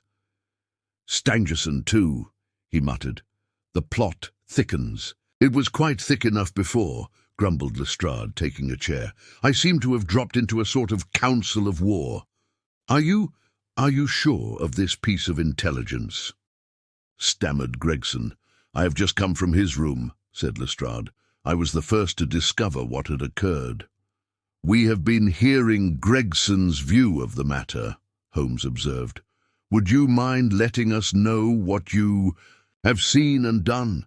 "I have no objection," Lestrade answered, seating himself. "I freely confess that I was of the opinion that Stangerson was concerned in the death of Drebber. This fresh development has shown me that I was completely mistaken. Full of the one idea, I set myself to find out what had become of the secretary. They had been seen together at Euston Station about 8:30 on the evening of the 3rd. At 2 in the morning, Drebber had been found in the Brixton Road. The question which confronted me was to find out how Stangerson had been employed between 8:30 and the time of the crime, and what had become of him afterwards. I telegraphed to Liverpool, giving a description of the man and warning them to keep a watch upon the American boats. I then set to work calling upon all the hotels and lodging-houses in the vicinity of Euston. You see, I argued that if Drebber and his companion had become separated, the natural course for the latter would be to put up somewhere in the vicinity for the night, and then to hang about the station again next morning. "They would be likely to agree on some meeting place beforehand," remarked Holmes. "So it proved. I spent the whole of yesterday evening in making inquiries entirely without avail. This morning I began very early, and at 8 o'clock I reached Halliday's private hotel in Little George Street. On my inquiry as to whether a Mr. Stangerson was living there, they at once answered me in the affirmative. "No doubt you are the gentleman whom he was expecting," they said. "He's been waiting for a gentleman for 2 days. "Where is he now?" I asked. "He is upstairs in bed. He wished to be called at 9. "I will go up and see him at once," I said. It seemed to me that my sudden appearance might shake his nerves and lead him to say something unguarded. The Boots volunteered to show me the room. It was on the 2nd floor, and there was a small corridor leading up to it. The Boots pointed out the door to me and was about to go downstairs again when I saw something that made me feel sickish in spite of my 20 years' experience. From under the door there curled a little red ribbon of blood, which had meandered across the passage and formed a little pool along the skirting at the other side. I gave a cry, which brought the Boots back. He nearly fainted when he saw it. The door was locked on the inside, but we put our shoulders to it and knocked it in. The window of the room was open, and beside the window, all huddled up, lay the body of a man in his nightdress. He was quite dead, and had been for some time, for his limbs were rigid and cold. When we turned him over, the Boots recognized him at once as being the same gentleman who had engaged the room under the name of Joseph Stangerson. The cause of death was a deep stab in the left side, which must have penetrated the heart. And now comes the strangest part of the affair. What do you suppose was above the murdered man? I felt a creeping of the flesh, and a presentiment of coming horror, even before Sherlock Holmes answered. The word "Raish," written in letters of blood, he said. "That was it," said Lestrade in an awestruck voice, and we were all silent for a while. There was something so methodical and so incomprehensible about the deeds of this unknown assassin that it imparted a fresh ghastliness to his crimes. My nerves, which were steady enough on the field of battle, tingled as I thought of it. "The man was seen," continued Lestrade. "A milk boy, passing on his way to the dairy, happened to walk down the lane which leads from the mews at the back of the hotel. He noticed that a ladder, which usually lay there, was raised against one of the windows of the second floor, which was wide open. After passing, he looked back and saw a man descend the ladder. He came down, so quietly and openly that the boy imagined him to be some carpenter or joiner at work in the hotel. He took no particular notice of him, beyond thinking in his own mind that it was early for him to be at work. He has an impression that the man was tall, had a reddish face, and was dressed in a long brownish coat. He must have stayed in the room some little time after the murder, for we found blood-stained water in the basin where he had washed his hands, and marks on the sheets where he had deliberately wiped his knife." I glanced at Holmes on hearing the description of the murderer, which tallied so exactly with his own. There was, however, no trace of exultation or satisfaction upon his face. "Did you find nothing in the room which could furnish a clue to the murderer?" he asked. "Nothing. Stangerson had Drebber's purse in his pocket, but it seems that this was usual, as he did all the paying. There was £80 in it, but nothing had been taken. Whatever the motives of these extraordinary crimes, robbery is certainly not one of them. There were no papers or memoranda in the murdered man's pocket except a single telegram, dated from Cleveland about a month ago, and containing the words, 'J.H. is in Europe.' There was no name appended to this message." "And there was nothing else?" Holmes asked. "Nothing of any importance. The man's novel with which he had read himself to sleep was lying upon the bed, and his pipe was on a chair beside him. There was a glass of water on the table and on the window-sill, a small chip ointment box containing a couple of pills." Sherlock Holmes sprang from his chair with an exclamation of delight. "The last link!" he cried exultantly. "My case is complete." The two detectives stared at him in amazement. "I have now in my hands," my companion said confidently, "all the threads which have formed such a tangle. There are, of course, details to be filled in, but I am as certain of all the main facts, from the time that Drebber parted from Stangerson at the station, up to the discovery of the body of the latter, as if I had seen them with my own eyes. I will give you a proof of my knowledge. Could you lay your hand upon those pills?" "I have them," said Lestrade, producing a small white box. "I took them and the purse and the telegram, intending to have them put in a place of safety. At the police station. It was the merest chance my taking these pills, for I am bound to say that I do not attach any importance to them." "Give them here," said Holmes. "Now, Doctor," turning to me, "are those ordinary pills?" They certainly were not. They were of a pearly grey colour, small, round, and almost transparent against the light. From their lightness and transparency, I should imagine that they are soluble in water, I remarked. "Precisely so," answered Holmes. "Now would you mind going down and fetching that poor little devil of a terrier which has been bad so long, and which the landlady wanted you to put out of its pain yesterday?" I went downstairs and carried the dog upstairs in my arms. Its laboured breathing and glazing eyes showed that it was not far from its end. Indeed, its snow-white muzzle proclaimed that it had already exceeded the usual term of canine existence. I placed it upon a cushion on the rug. "I will now cut one of these pills in two," said Holmes, and drawing his penknife he suited the action to the word. "One half we return into the box for future purposes. The other half I will place in this wine-glass, in which is a teaspoonful of water. You perceive that our friend, the doctor, is right, and that it readily dissolves." "This may be very interesting," said Lestrade, in the injured tone of one who suspects that he is being laughed at.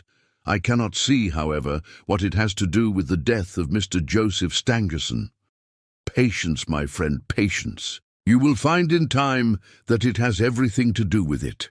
I shall now add a little milk to make the mixture palatable, and on presenting it to the dog, we find that he laps it up readily enough. As he spoke, he turned the contents of the wineglass into a saucer and placed it in front of the terrier, who speedily licked it dry. Sherlock Holmes's earnest demeanour had so far convinced us that we all sat in silence, watching the animal intently and expecting some startling effect. None such appeared, however. The dog continued to lie stretched upon the cushion, breathing in a laboured way, but apparently neither the better nor the worse for its draught. Holmes had taken out his watch, and as minute followed minute without. Result, an expression of the utmost chagrin and disappointment appeared upon his features. He gnawed his lip, drummed his fingers upon the table, and showed every other symptom of acute impatience. So great was his emotion that I felt sincerely sorry for him, while the two detectives smiled derisively, by no means displeased at this check which he had met. "It can't be a coincidence," he cried at last, springing from his chair and pacing wildly up and down the room. "It is impossible that it should be a mere coincidence.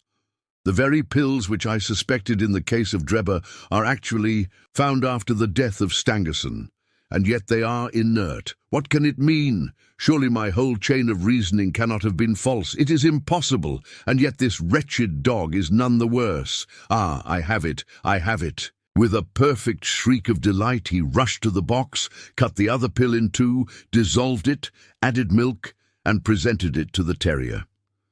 The unfortunate creature's tongue seemed hardly to have been moistened in it before it gave a convulsive shiver in every limb, and lay as rigid and lifeless as if it had been struck by lightning. Sherlock Holmes drew a long breath and wiped the perspiration from his forehead. "I should have more faith," he said. "I ought to know by this time that when a fact appears to be opposed to a long train of deductions, it invariably proves to be capable of bearing some other interpretation. Of the two pills in that box, one was of the most deadly poison, and the other was entirely harmless. I ought to have known that before ever I saw the box at all." This last statement appeared to me to be so startling that I could hardly believe that he was in his sober senses. There was the dead dog, however, to prove that his conjecture had been correct. It seemed to me that the mists in my own mind were gradually clearing away, and I began to have a dim, vague perception of the truth. "All this seems strange to you," continued Holmes, "because you failed at the beginning of the inquiry to grasp the importance of the single real clue which was presented to you. I had the good fortune to seize upon that, and everything which has occurred since then has served to confirm my original supposition, and indeed was the logical sequence of it. Hence things which have perplexed you and made the case more obscure have served to enlighten me and to strengthen my conclusions. It is a mistake to confound strangeness with mystery. The most commonplace crime is often the most mysterious, because it presents no new or special features from which deductions may be drawn.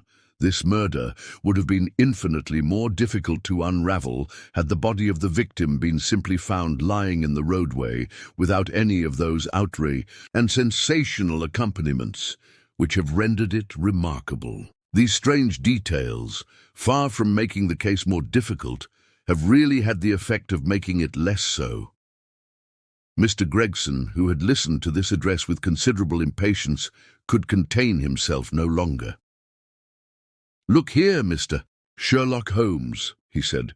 "We are all ready to acknowledge that you are a smart man and that you have your own methods of working. We want something more than mere theory and preaching now, though. It is a case of taking the man. I have made my case out, and it seems I was wrong. Young Charpentier could not have been engaged in this second affair. Lestrade went after his man Stangerson, and it appears that he was wrong too.